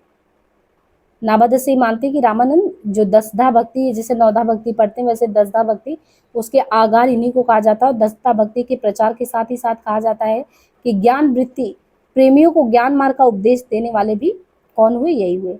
रामानंद से ही प्रेरणा ग्रहण कर कबीर ने साधना एवं भक्ति को सभी वर्णों तक पहुंचाने का कोशिश किया, क्योंकि आपने देखा था कबीर है, धन्ना, पीपा ये लोग निम्न जाति में पैदा हुए थे, लेकिन रामानंद ने बिना भेदभाव के सभी लोगों के लिए जो है द्वार खोल दिए थे भक्ति के। रामानंद के बारे में कि बड़े उदार चेता मनस्वी थे, उन्होंने सामाजिक हीनता तथा असमानता की भावना को समूल नष्ट कर दिया और ऐसा भव्य एवं विशाल मंदिर निर्मित किया जिसके लिए सब अनुरक्त थे। रामानंद की हिंदी रचनाओं में उनकी प्रगतिशीलता, आध्यात्मिकता का दृष्टिकोण देखने को मिलता है। वो तीर्थ यात्रा, मूर्ति पूजा, वेद आदि धर्म ग्रंथ एवं उपासना के बाह्य साधनों का भी आलोचना करते हैं, जैसे कबीर जी करते हैं, और प्रेमा भक्ति की उपदेश देते हैं। उनकी काव्य भाषा पर्याप्त स्वच्छ है। और इनके गुरु का नाम, रामानंद के गुरु का नाम राघवानंद है, और राघवानंद से प्राप्त भक्ति और ज्ञान की पृष्ठभूमि में उन्होंने रामावत संप्रदाय का प्रवर्तन किया। उसके बाद 16वीं सदी में इस संप्रदाय का संपर्क श्री संप्रदाय से हुआ, रामावत का श्री से हुआ, और ये श्री संप्रदाय इतना बढ़ गया कि दोनों में जो भेद था वो भावुक जनता के सामने अदृष्ट हो गया। श्री संप्रदाय की शुरुआत में आराध्य नारायण है और रामावत संप्रदाय के राम है। रामावत संप्रदाय में साधनात्मक प्रक्रियाओं के साथ ही व्यवहारिक जीवन की उदारता, सहृदयता, सहिष्णुता देखने को मिलती है। इस संप्रदाय का मूल मंत्र राम या सीताराम है और आराध्य देव श्री राम है। वे निर्गुण, निराकार, अगम अगोचर होते हुए संत, भक्तों और आजजनों के परिपात्र अवतार धारण करते हैं। इसके बाद कबीर का जिक्र आता है। कबीरदास, भारतीय धर्म साधना के इतिहास में कबीरदास ऐसे महान विचारक एवं प्रतिभाशाली महाकवि हुए जिन्होंने शताब्दियों की सीमा का उल्लंघन कर दीर्घ काल तक भारतीय जनता का पथ आलोकित किया और सच्चे अर्थों में जनजीवन का नायकत्व किया। उनके आविर्भाव काल का निर्णय करने के लिए उपलब्ध सामग्री को 3 भागों में बांटा गया है। एक तो है अंतःसाक्ष्य, सांप्रदायिक सामग्री, प्राचीन ग्रंथ एवं विद्वानों के अभिमत।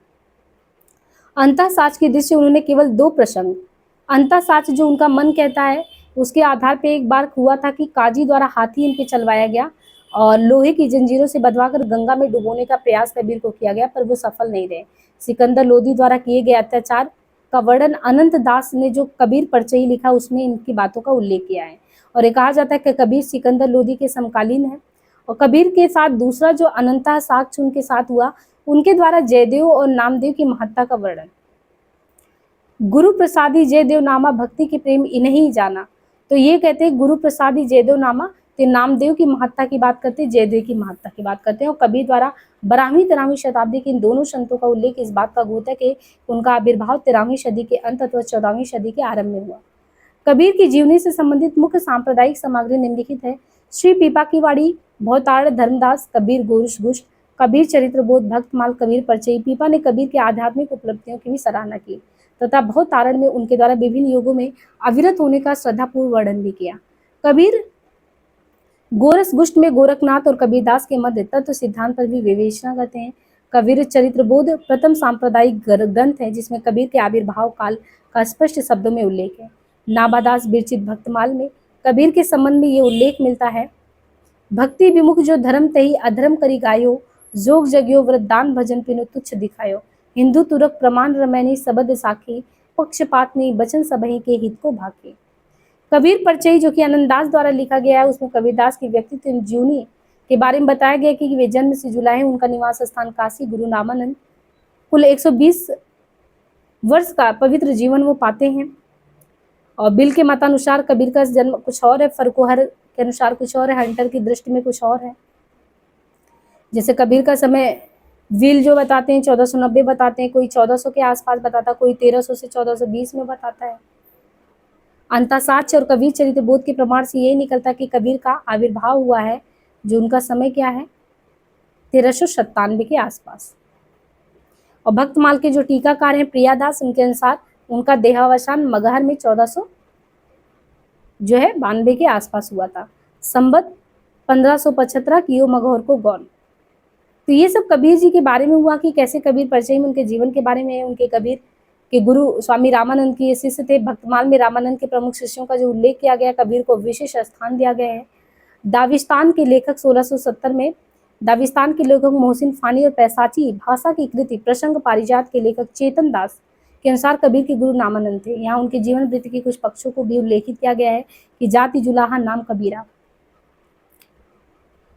माता पिता के विषय में किसी प्रकार का मत नहीं है। कारड़े की कबीर पंथियों की दृष्टि में कबीरदास महापुरुष है और किवंदंती की नीरू जुलाहा और उनकी पत्नी नीमा है। कबीर की पत्नी का नाम लोई बताया जाता है। संतान के पुत्र कमाल और कमाली को बताया जाता है। अक्षर ब्रह्म के परम साधक कबीरदास सामान्य अक्षर ज्ञान से रहित थे, पढ़ा लिखा नहीं था, इसलिए वो कहते मसी कागज छुओ नहीं, कलम गयो नहीं हाथ। खोज रिपोर्ट में विरचित 63 ग्रंथों का उल्लेख मिलता है। और ये जो है अगाध मंगल, अनुराग सागर, अमूर मूल, अक्षर खंड की रामायणी, अक्षर भेद की रामायणी, उग्र गीता, कबीर की बानी, कबीर गोरख की गोष्ठी, कबीर की साखी, बीजक, ब्रह्म निरूपण, मोहम्मद बोध, रहदता, विचार माला, विवेक सागर, शब्दावली, हंस मुक्तावली, ज्ञान सागर, ये कृतियां कबीर की प्रतिमा की रस्मियां हैं, परंतु इनमें से कुछ की प्रामाणिकता, इनके शीर्षक जो है शीर्षक स्वतः ही संदिग्ध है। उदाहरण में लेंगे तो मोहम्मद बोध और कबीर गोरख की गोष्ठी को ले सकते हैं। कहा जाता है कि कबीरदास ने तो गोरखनाथ के समकालीन थे, ना मोहम्मद साहब के, फिर ये ग्रंथ कहाँ से आ गया। संत मत के समस्त कवियों में कबीर सबसे अधिक प्रतिभाशाली और मौलिक थे। उनकी कविता लिखने की प्रतिज्ञा, कहीं पर कुछ नहीं लिखा, उन्हें पिंगल और अलंकारों का ज्ञान था। कबीर भावना की अनुभूति से युक्त उत्कृष्ट रहस्यवादी, जीवन के संवेदनशील संस्पर्श करने वाले मर्यादा के रक्षक कवि थे। उन्होंने स्वतः कहा, तुम जिन जानो गीत है वो निज ब्रह्म विचार। पथभ्रष्ट समाज को उचित रास्ते पर लाने का काम या उनका यही प्रधान लक्ष्य था जीवन में। कवि के रूप में कबीर जीवन के अत्यंत निकट है। सहजता उनकी रचनाओं की सबसे बड़ी शोभा और कला की सबसे बड़ी विशेषता उनके काव्य का आधार स्वानुभूति या अर्थात है। उन्होंने स्पष्ट रूप से कहा, मैं कहता हूँ आंखें देखी तू कहता कागज लेगी। वे जन्म से विद्रोही प्रकृति से समाज सुधारक, कारणों से प्रेरित धर्म सुधारक थे। कबीर का प्रतिपाद स्थूल रूप से दो भागों में है। इनमें से पहला है रचनात्मक, दूसरा है आलोचनात्मक। रचनात्मक विषयों के अंतर्गत वो सद्गुरु, नाम, विश्वास, धैर्य, दया, विचार, औदार्य, क्षमा, संतोष, इन विषयों पर व्यवहारिक शैली में भाव व्यक्त करते हैं। और जहाँ पे आलोचनात्मक प्रतिभा के दर्शन नहीं होते, अर्थात यहाँ मानव की हीनताओं के दर्शन नहीं है। प्रतिपाद का दूसरा पक्ष कबीर का आलोचनात्मक पक्ष है। यहाँ वे आलोचक, सुधारक, पथ प्रदर्शक, समन्वयकर्ता के रूप में आते हैं। वो लोगों को चेतावनी देते हैं भेष, कुसंग, माया, इन सबसे दोषमुक्त होने के लिए। और इनकी अभिव्यंजना शैली बड़ी शक्तिशाली है। प्रतिपाद के एक एक अंग लोग कर निरक्षर कवि ने सैकड़ों साखियों की रचना कर दी और प्रत्येक साखी में अभिनवता, नयापन है। ज्ञान, भक्ति, वैराग्य, योग, हठयोग आदि विषयों को बड़े ही सुबोध ढंग से उन्होंने सबके सामने रखा है।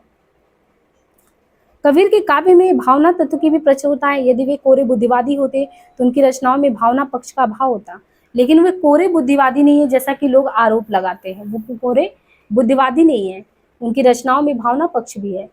किंतु ये सही कि भावात्मक स्तर पर उनके काव्य में रसात्मकता भी एक और रहस्यवाद के भावात्मक पक्ष को उद्घाटित करने वाले पदों में श्रृंगार की निर्मल धारा तो दूसरी ओर सत्य की अनुभूति और ज्ञान की गंभीरता। दुल्हन गाओ मंगलचारी इस कोटि का पद है। सबकी आलोचना करने वाले कबीर इतने रससिक्त हों, यह आश्चर्य की बात होती है। उनकी कविता में कल्पना या कवित्व या प्रतिमा के दर्शन सभी जगह होते हैं, किंतु व्यर्थ की कल्पनाओं के पीछे वो भटकते नहीं थे। उनकी कल्पना शक्ति में भी व्यवहारिकता, कलात्मकता का सुंदर समन्वय होता। अभिव्यक्ति के लिए जिन उपकरणों का वो स्वीकार करते वे सब अत्यंत स्वाभाविक, सहज थे। सदगुरु को अंग, माया को अंग, चेतावनी को अंग आदि प्रसंग में कवि की कल्पना शक्ति का वैभव देखने को मिलता है। कबीर के काव्य में दाम्पत्य भाव, वात्सल्य दोनों का मिला जुला प्रतीक देखने को मिलता है। उनकी रचनाओं में सांकेतिक प्रतीक, पारिभाषिक प्रतीक, संख्यामूलक प्रतीक के अच्छे उदाहरण मिलते हैं। उलटवासियां देखने को मिलती है। उनकी दूरदर्शिता, रसज्ञता, सहृदयता, संवेदनशीलता ने उनके काव्य में विभाव पक्ष को सुंदर किया। उनके रूपक तथा उपमाएं दैनिक जीवन से जुड़े होते, जिसे कोई भी आसानी से समझ सकता था। सत्य तो यह है कि काव्य रचना उनका साध्य या लक्ष्य नहीं था, फिर भी अपने महान संदेशों की अभिव्यक्ति के लिए उन्होंने काव्य को रचा। दूसरे नंबर पे कबीर रैदास के बारे में जिक्र हुआ है। मध्ययुगीन साधकों में रैदास अथवा रविदास का विशिष्ट स्थान है। निम्न वर्ग में इनका भी जन्म हुआ। उत्तम शैली में लेखन। रैदास का जन्म काशी में हुआ, काशी में उनका निवास। रैदास की परिचय में जन्मकाल का उल्लेख नहीं है। भक्तमाल और डॉक्टर भंडारकर के अनुसार उनका जन्म भी बताया जाता 1299 में रैदास का। भगवत मिश्र ने इस निष्कर्ष निकाला कि जन्मकाल 1397 के आसपास है। मीराबाई के गुरु थे। इस स्थिति में देखें तो 1530 के पूर्व ही उनका जन्म माना जाना चाहिए। रैदास चमार जाति दंपति से थे। कहते हैं, मेरी जाति विख्यात चमारा चरण शरण रैदास चमैया आदि आनंददास द्वारा लिखी जो परिचय है और प्रियादास का जो सटीक भक्तमाल, उसके अनुसार रैदास को स्वामी रामानंद ने दीक्षा दी थी, किंतु रैदास की रचनाओं में कहीं भी रामानंद का उल्लेख नहीं आता। उनकी पत्नी का नाम बताया जाता लोना था और अपनी संत प्रकृति के अनुरूप उन्होंने प्रयाग, मथुरा, वृंदावन, भरतपुर, जयपुर, पुष्कर, चित्तौड़ आदि स्थानों का भ्रमण भी किया। उनका मोक्ष स्थान काशी का गंगा घाट रहा रैदास का। रैदास मूलतः संत थे, फलस्वरूप कबीर की भांति उनका बल भी कला पक्ष की अपेक्षा प्रतिपाद पर ज्यादा था। और यहाँ पे उनकी पंक्तियां देखने को मिलती है कि अब कैसे छूटे राम राम, अब कैसे छूटे राम नाम रट लागे। प्रभु जी, ये तो बहुत बार पंक्तियां एग्जाम में पूछा गया है। प्रभु जी तुम चंदन हम पानी, जाकी अंग अंग बस सामानी। प्रभु जी तुम घन बन हम गोरा, जैसे चितवन नंद चकोरा। प्रभु जी तुम दीपक हम बाती, जाकी जाति बर दिन राती। प्रभु जी तुम मोती हम धागा, जैसे सोने मिलत सुहागा। तीसरे नंबर पे नानक देव का चर्चा है। नानक पंथ के प्रवर्तक गुरु नानक देव 1400 समय इनका दिया गया है 1469 से लेके 1500 अगर देखें तो 1538 तक 1469 से 1538 नानक पंथ के प्रवर्तक गुरु नानक। इतिहास प्रसिद्ध है। राजनीतिक परिस्थितियों के कारण उनका संप्रदाय भी ज्यादा ही व्यापक है। उनमें अद्भुत संगठन शक्ति, क्षमाशीलता, समन्वयशील उदार व्यक्ति, आविर्भाव लाहौर के निकट राई भाई की तलवंडी गांव में हुआ था। उनके पिता का नाम कालूचंद, माता का नाम तृप्ता था। जन्म स्थान अब ननकाना साहब नाम से है। बाल्यावस्था में उन्हें संस्कृत, फारसी, पंजाबी एवं हिंदी की शिक्षा दी गई। आरंभ से ही आत्मचिंतन करते इनके 2 पुत्र हुए जिनका नाम था श्रीचंद और लक्ष्मीचंद। पिता की भांति श्रीचंद भी विख्यात साधु हुए। और उदासी संप्रदाय, तो उदासी संप्रदाय किसने चलाया था? नानक के पुत्र श्रीचंद ने चलाया था। गुरु नानक ब्राह्मणशील साधु थे, यात्राएं करते रहते और धार्मिक रूढ़िवादी जात के संकीर्ण बंधनों से ऊपर उठने की बात करते हैं। काव्य में निर्गुण ब्रह्म के प्रति उच्च कोटि की भक्ति भावना देखते हैं। कबीर की भांति उनके काव्यों में भी शांत रस की निर्बाध धारा देखने को मिलती, कहीं कहीं अद्भुत वगैरह। और इनके अनुभव की अभिव्यक्ति यहाँ पे देखने को मिलता है। आपे जाड़ा आपे देई आखे शिशु को कोई, जिसनो बख्शे सिफत सलाह नानक पति सा होई। नानक ने अनेक पदों की रचना की जो गुरु ग्रंथ साहब में संकलित है। जपूजी जो है नानक दर्शन का सार तत्व है। जपूजी इनकी जो ग्रंथ है उसमें नानक दर्शन का सार तत्व दिखता है। और असादीवार रहीराज तथा सोहिला उनकी प्रसिद्ध रचना है। नानक देव की काव्य भाषा के 3 रूप है, हिंदी, फारसी, बहुल पंजाबी। नसीहत नामक की भाषा में भी खड़ी बोली का रूप दिखता है। नानक का अधिकांश साहित्य पंजाबी में, किंतु उन्होंने ब्रज भाषा शब्दावली का भी प्रयोग किया है। उनकी भाषा में प्रभाव और सहजता है। नानक वाणी में अलंकारों का सहज प्रयोग हुआ है। उपमा, रूपक, प्रतीक, अनुप्रास ये सभी अलंकार देखने को मिलते हैं। इसके बाद चौथे नंबर पे जम्बनाथ कवि के बारे में जिक्र किया गया है। संत जम्बनाथ का जन्म बताया गया है कि 1400 लेके वही 1591 के आसपास 1451 में जोधपुर राज्य के नागौर प्रदेश के पीपासर अथवा पयासर ग्राम में राजपूत परिवार में जम्बनाथ का जन्म हुआ। जनश्रुति है कि 34 वर्ष की अवस्था तक इन्होंने एक भी शब्द उच्चारित नहीं किया और चमत्कारिक कृत्य के प्रदर्शन के कारण जनता इन्हें जम्ब कहती है। सिद्धि प्राप्त हो जाने के अनंतर ये मुनीन्द्र जम्ब ऋषि के नाम से जो है विख्यात उनकी शिक्षा दीक्षा हुई और आजीवन ब्रह्मचारी रहे। प्रसिद्ध है कि किन्हीं बाबा गोरखनाथ ने जो है बाबा गोरखनाथ ने ही इन्हें दीक्षा दी थी जम्बनाथ को। बड़े ही विनयशील व्यक्ति थे। अभिव्यंजना शैली के परिचायक इनके 2 दोहे हैं यहाँ पे। गगन हमारा बाजा बाजी मतर फल हाथी और संशय का फल गुरमुख तोड़े पंच पुरुष मेरे साथी। जगत हमारी छत्र सिंहासन महाशक्ति में बासे जम्बनाथ व पुरुष विलक्षण जिन मंदिरश आकाश है। कहते कि जम्बनाथ ने जो है अपने आदर्शों या मत के प्रचार के लिए विष्णुई संप्रदाय की स्थापना की और अपने जीवन में उन्होंने 4 प्रमुख शिष्यों को मान्यता दी। तो एक तो विष्णुई संप्रदाय चलाया और जो 4 शिष्य थे उसमें हावली पावजी, लोहा पागल, दत्तनाथ, मालदेव नाम से ये शिष्य नाथपंथी प्रतीत होते हैं। संभव है विष्णुई संप्रदाय किसी अंश तक नाथपंथ के ही आदर्शों से हो सकता है प्रभावित रहा हो। इनकी रचनाओं में ओंकार जप, निरंजन की उपासना, अजपा जप, ओंकार जप, निरंजन की उपासना, अजपा जप, गगन मंडल, पंचपुरुष, सदगुरु महिमा ये कुछ रचनाएं जो है यहाँ पे इनके उसमें देखने को मिलता है। प्रसिद्ध है कि जम्बनाथ ने 1523 के लगभग तालबा बीकानेर में समाधि लेकर अपनी जीवन लीला समाप्त कर दी और इनका समाधि स्थल सम्राथल नाम से विख्यात है। इसके बाद है हरिदास निरंजनी। तो संत हरिदास निरंजनी के बारे में कि संत हरिदास निरंजनी संप्रदाय के कवि थे जिनका मूल स्रोत नाथपंथ है। साधना क्षेत्र में इस संप्रदाय को नाथपंथ एवं संत मत की मध्यवर्ती कड़ी कहा जा सकता है। प्राचीन धर्म संप्रदाय जिनका प्रभाव उड़ीसा प्रांत में किसी न किसी रूप में हुआ था। और इस संप्रदाय के प्रवर्तक कौन थे? तो स्वामी निरंजन थे जो ब्रह्म के निर्गुण रूप के उपासक थे। स्वामी निरंजन की जीवनी और सिद्धांतों की स्पष्ट रूपरेखा प्राप्त नहीं हो सकती। निरंजनी संप्रदाय के संस्थापक और संस्थापन के इतिहास का उल्लेख करते हुए दादूपंथी राघुदास ने अपने भक्तमाल में लिखा है कि इसके प्रवर्तक कौन थे? जगन थे। ये मत भी प्रचलित है। इसका प्रवर्तन हरिदास निरंजनी ने किया था। राघुदास के अनुसार हरिदास जो थे दिदवाड़ा निवासी थे। पुरोहित हरिनारायण शर्मा ने सुंदर ग्रंथावली की भूमिका में हरिदास के संबंध में लिखा है कि पहले वे प्रागदास के शिष्य हुए, फिर दादू के, फिर कबीर पंथ और फिर गोरख पंथ में दीक्षित हुए। उन्होंने अपना निराला पंथ चलाया। परशुराम चतुर्वेदी का भी अनुमान है कि हरिदास जी जो थे वो दादू पंथी प्रागदास से उन्होंने शिक्षा या दीक्षा लिया था।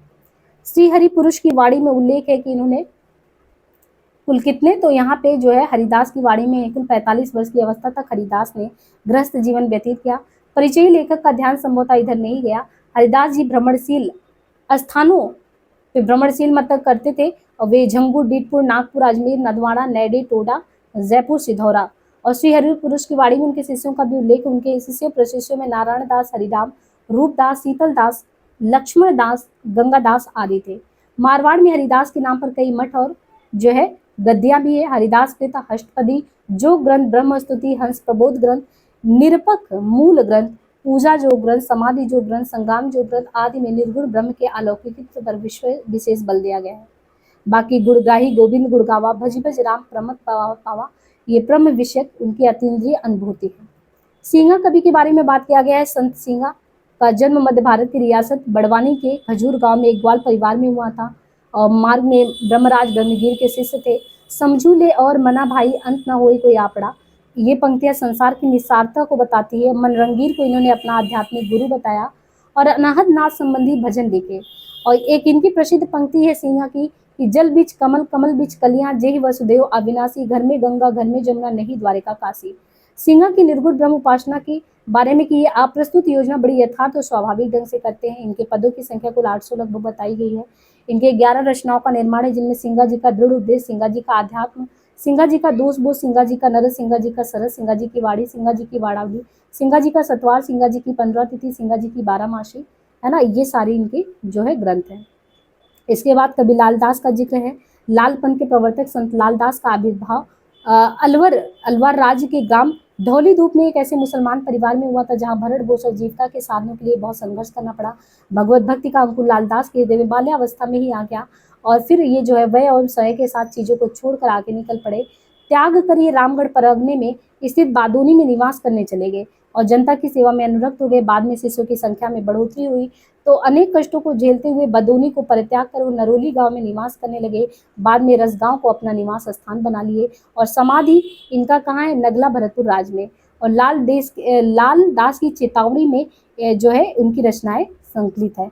अब लाल जी भगत भीख ना मांगिए, भागत आए शरम, घर घर टाणत दुख है, क्या बादशाह क्या हरम, ये है।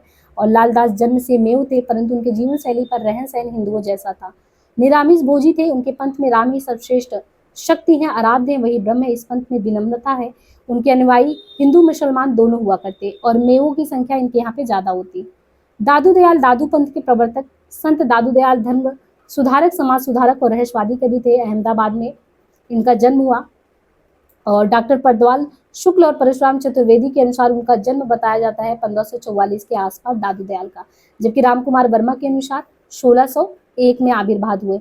दादू की जाति के संबंध में भी सुधाकर द्विवेदी के मत से वो दुनिया थे। क्षितिमोहन सेन ने अपने ग्रंथ दादू में उल्लेख किया कि वो ब्राह्मण के पालित पुत्र थे। बरद्वाल ने भी उन्हें गुजराती ब्राह्मण कहा और दादू के शिष्य रज्जब का भी यही मत है ना। और धनी गुप्ते उत्पन्नो दादू योगेंद्र महामुनि, ऐसा कहा गया। जन गोपाल ने जन्म लीला पर्ची में भी इस मत का समर्थन किया है। फिर गरीब दास तथा मिस्किन दास नामक उनके 2 पुत्र हुए, इसके दादू के गरीब और मिस्किन। दादू का महाप्रस्थान 1603 में हो गया। देश भ्रमण के बाद वो सांभर में निवास करने लगे थे। सत्संग का स्थल इनका अलग दरीबा नाम से प्रसिद्ध हुआ। क्रमशः ब्रह्म संप्रदाय रूपरेखा ग्रहण करने लगे। भविष्य में ही परम ब्रह्म संप्रदाय के रूप में प्रख्यात हुआ। बाद में इसी को दादू पंथ की संज्ञा दी गई। और इनके शिष्यों में अगर देखिए ये पंथ बहुत लोकप्रिय हुआ। रज्जब, सुंदरदास, प्रागदास, जन गोपाल, जगजीवन, ये प्रसिद्ध साधक यहीं पे हुए थे इनके उसमें। और राघोदास ने अपने भक्तमाल में दादू के प्रमुख 52 शिष्यों का उल्लेख किया, जिनमें रज्जब और सुंदर प्रमुख थे। दादू के महाप्रयाण के अनंतर क्रमशः उनके ज्येष्ठ पुत्र गरीब दास और कनिष्ठ पुत्र मिस्किन दास उत्तराधिकारी हुए। प्राय 100 वर्षों तक संप्रदाय सुचारू रूप से इनका चलता रहा और दादू पंथ के लिए स्तंभ स्वरूप रज्जब, सुंदरदास, प्रागदास आदि प्रधान अनुयायियों के निधन होने पर धीरे धीरे क्षेत्रीय गद्दियों पर अपरिपक्व साधनों के बैठने से ये पंथ जो है समय के साथ जो है समाप्त हुआ। वैसे दादू प्रतिभाशाली कवि थे। प्रसिद्ध है कि उन्होंने 20 सहस्त्र पदों और साखियों की रचना भी की थी। उनके शिष्यों में संत दास और जगन्नाथ दास ने हरडे वाणी शीर्षक से उनकी रचनाओं का संग्रह किया। अंगवधु भी उनका प्रसिद्ध काव्य संग्रह है। वैसे उनकी रचनाओं का प्रमाणिक संकलन परशुराम चतुर्वेदी द्वारा संपादित दादू दयाल में सुलभ है। संत दादू की विचारधारा कवि से प्रभावित है। उनकी काव्य भाषा ब्रज भाषा है, जिसमें राजस्थानी और खड़ी बोली देखने को मिलता है। दादू पद जोड़े क्या पाइए, सासी कहे का होई, संत शिरोमणि साइयां। मलुकदास, इनका आविर्भाव उस समय हुआ जब भारतवर्ष में अकबर के साम्राज्य का दीपक हिंदुओं के स्निग्ध स्नेह से जगमगा रहा था। यानी उस समय अकबर जो है केंद्र में थे। वही लगभग इनका समय बताया गया है 1574। इनके पिता का नाम क्या था? मलुकदास के पिता का नाम सुंदरदास खत्री था। संसार से विरक्ति का जो बीज मलुकदास के हृदय में आगे चलकर पल्लवित हुआ, उनके दीक्षा गुरु के संबंध में हिंदी के इतिहासकारों में मतभेद है। कुछ कील का शिष्य इनको मानते हैं और कुछ द्रविड़ विट्ठल को उनके गुरु मानते हैं। मलुकदास ने सुख सागर में गुरुदेव नाथ के पुत्र पुरुषोत्तम का गुरु रूप में स्मरण भी किया है। संत परिचय में इनके बारे में बताया गया। मलुकदास के प्रमाणिक ग्रंथ में ज्ञान बोध, रतन खान, भक्त वत्सावली, भक्ति विवेक, ज्ञान परुचि, 12 खड़ी, राम अवतार लीला, ब्रज लीला, ध्रुव चरित और सुख सागर शब्द स्फुट है। इन ग्रंथों का विषय अनुसार विभाजन चार प्रकार से है। इनका ज्ञान बोध, ज्ञान परुचि, विभव विभूति, रतन खान में कवि ने योग, ज्ञान, निर्गुण, वैराग्य आदि गहन विषयों पर प्रकाश डाला। द्वितीय वर्ग की रचनाएं वे जिनमें कवि ने कथानकों के आधार पर दार्शनिक विचारों की अभिव्यक्ति की है। भक्ति विवेक, सुख सागर। तृतीय वर्ग की रचनाओं में अवतारों और चरित्रों का वर्णन किया। राम अवतार, ब्रजलीला, ध्रुव चरित। चतुर्थ श्रेणी में भक्तशाली, 12 खड़ी, स्फुट पर शब्द जिनमें कवि की उपदेशात्मक प्रवृत्ति झलकती है। मलुकदास की रचनाओं में ज्ञान बोध सबसे महत्वपूर्ण है। ज्ञान बोध इनमें निर्गुण ब्रह्म की अंतः साधना, भक्ति, ज्ञान, वैराग्य, निवृत्ति, प्रवृत्ति आदि का 5 खंडों में वर्णन किया है। रतन खान के 10 परिच्छेदों में वैराग्य, नश्वरता, निष्काम जीवन के बारे में बात की है। भक्ति विवेक में काशी नृत्य की कथा, पंडित तथा नाग कन्या की कथा, इसके बारे में जिक्र किया है। और राम अवतार लीला, ब्रज लीला, ध्रुव लीला की रचना उस समय हुई जब मलुकदास सगुण ब्रह्म की आराधना में तत्पर हुए। वैसे उनका ब्रह्म निर्गुण और गुणातीत है। मलुकदास ने अवधी और ब्रज भाषा में काव्य रचना की। ज्ञान बोध, रतन खान, ज्ञान परुचि आदि की रचना उन्होंने अवधि में किया। ज्ञान का, रतन का और इसका तथा कृष्ण चरित्र से संबंध ग्रंथों की भाषा ब्रज में किया था। बाकी ये संस्कृत, फारसी तथा अन्य बोलियों के शब्दों का भी प्रयोग करते हैं। कहत मलुक जो बिन सिर खावे खेवे, सो ये रूप बखाने, या नैया के जब कथा कोई बिल्ला केवट जाने। फिर बाबा लाल नामक 4 साधकों का आविर्भाव पंजाब में हुआ था। इनमें से एक पिंड दादन खां के निवासी थे, दूसरे पश्चिमी प्रांत के मेरा या थेरा नगर में रहते, तीसरे संत बाबा लाल का मठ गुरदासपुर में था और चौथे संत कवि बाबा लाल सजादा। यानी 4 ऐसे कवि हुए जिनका नाम बाबा लाल था। आचार्य क्षिति मोहन सेन के अनुसार इन बाबा लाल का आविर्भाव जो हुआ था वो 1590 में हुआ था, जो मालवा प्रदेश के खत्ती परिवार में जन्मे थे। किंतु बाबा लाली संप्रदाय के आसामान भक्ति के अनुसार उनका जन्म 1355 बताया जाता है।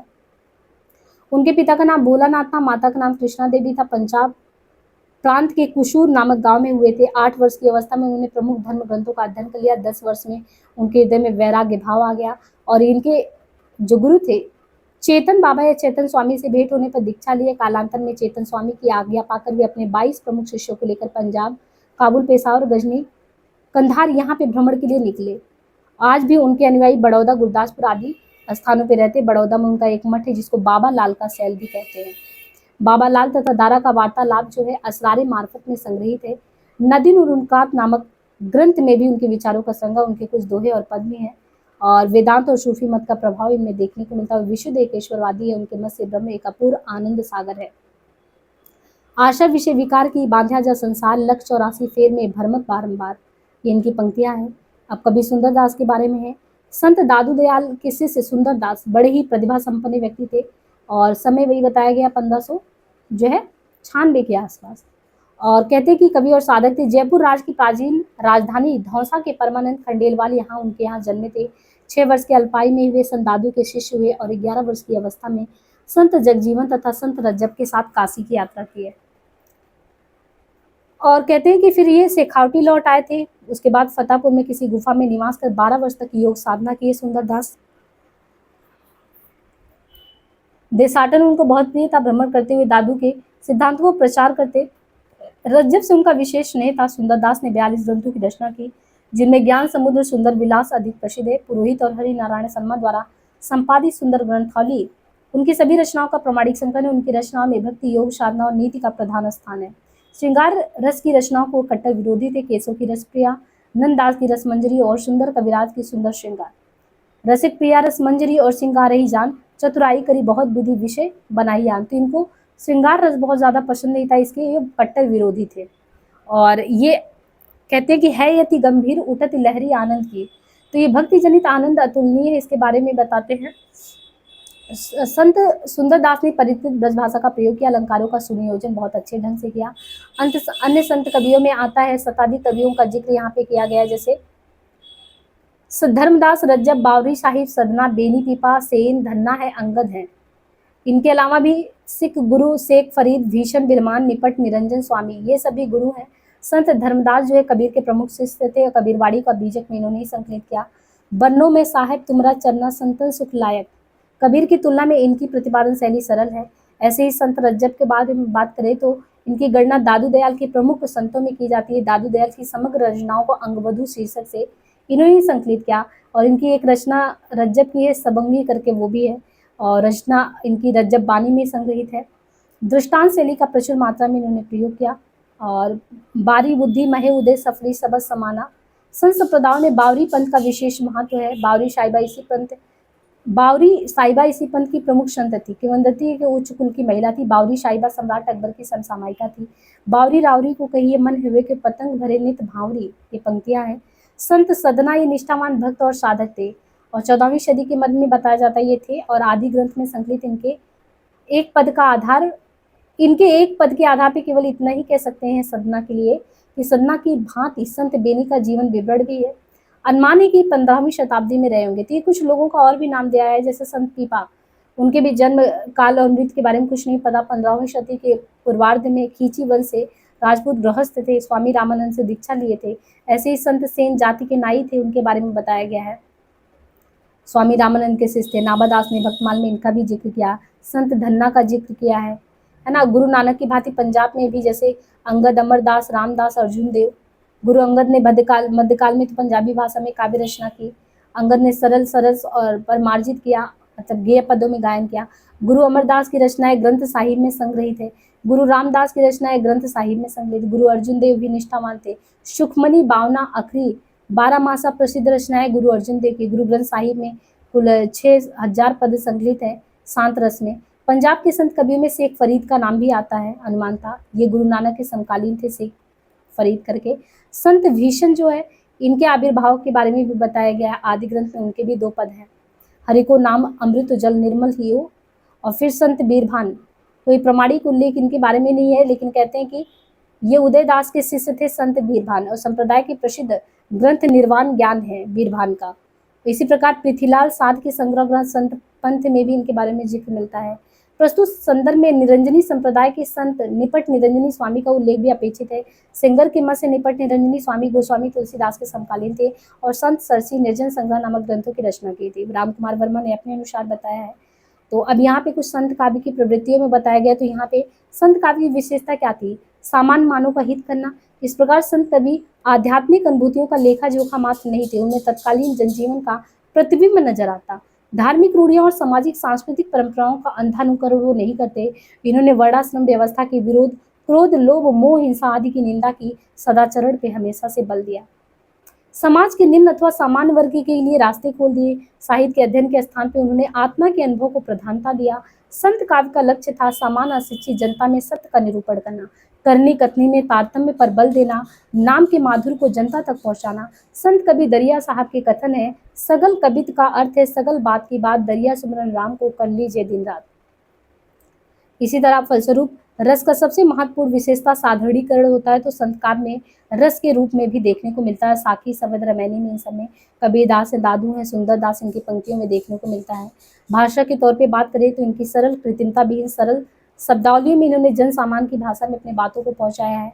उसमें संत काव्य में ब्रज भाषा, अवधी, भोजपुरी, पंजाबी सभी होते। अलंकार में रूपक, उपमा, दृष्टांत, तद्गुण, अद्गुण, स्वभावोक्ति, सहोक्ति, अतियोक्ति, विशेषोक्ति, समासोक्ति, भेदोक्ति, व्यतिरेक सभी अलंकारों का प्रचुर मात्रा में प्रयोग है। उलटवासियों का प्रयोग देखने को मिलता है।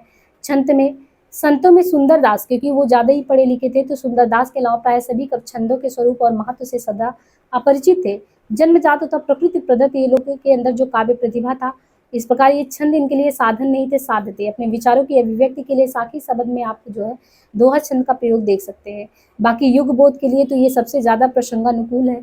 संतों का व्यक्ति सच्चे अर्थों में संवेदनशील था, उनका मानस स्वच्छ और उदार था, इसलिए उनका साहित्य जन भावनाओं की सहज प्रवृत्तियों को लेकर चला। इस काव्य का प्रमुख प्रयोजन है त्रस्त, संतृप्त, उपेक्षित, उत्पीड़ित मानव को न्याय दिलाना। मानव की क्षुद्रता, सीमा, स्वार्थपरता, असत्य प्रियता, संकीर्णता, अर्थलोलुपता से ऊपर उठाना। तो इस तरीके से यहाँ पे आपका जो है संत साहित्य जो है समाप्त होता है ना। अब जो है हम आगे प्रेम आख्यान काव्य पे बात करेंगे। तो नेक्स्ट वीडियो में मुझे उम्मीद है कि इस सेशन आपके लिए बहुत ही यूजफुल रहेगा। आगे ऐसे ही आप देखते रहिए, रामचंद्र सुगुल सीरीज को भी देखते रहिए। कोई क्वेरी तो कमेंट बॉक्स में जरूर कीजिए। आज के लिए इतना ही।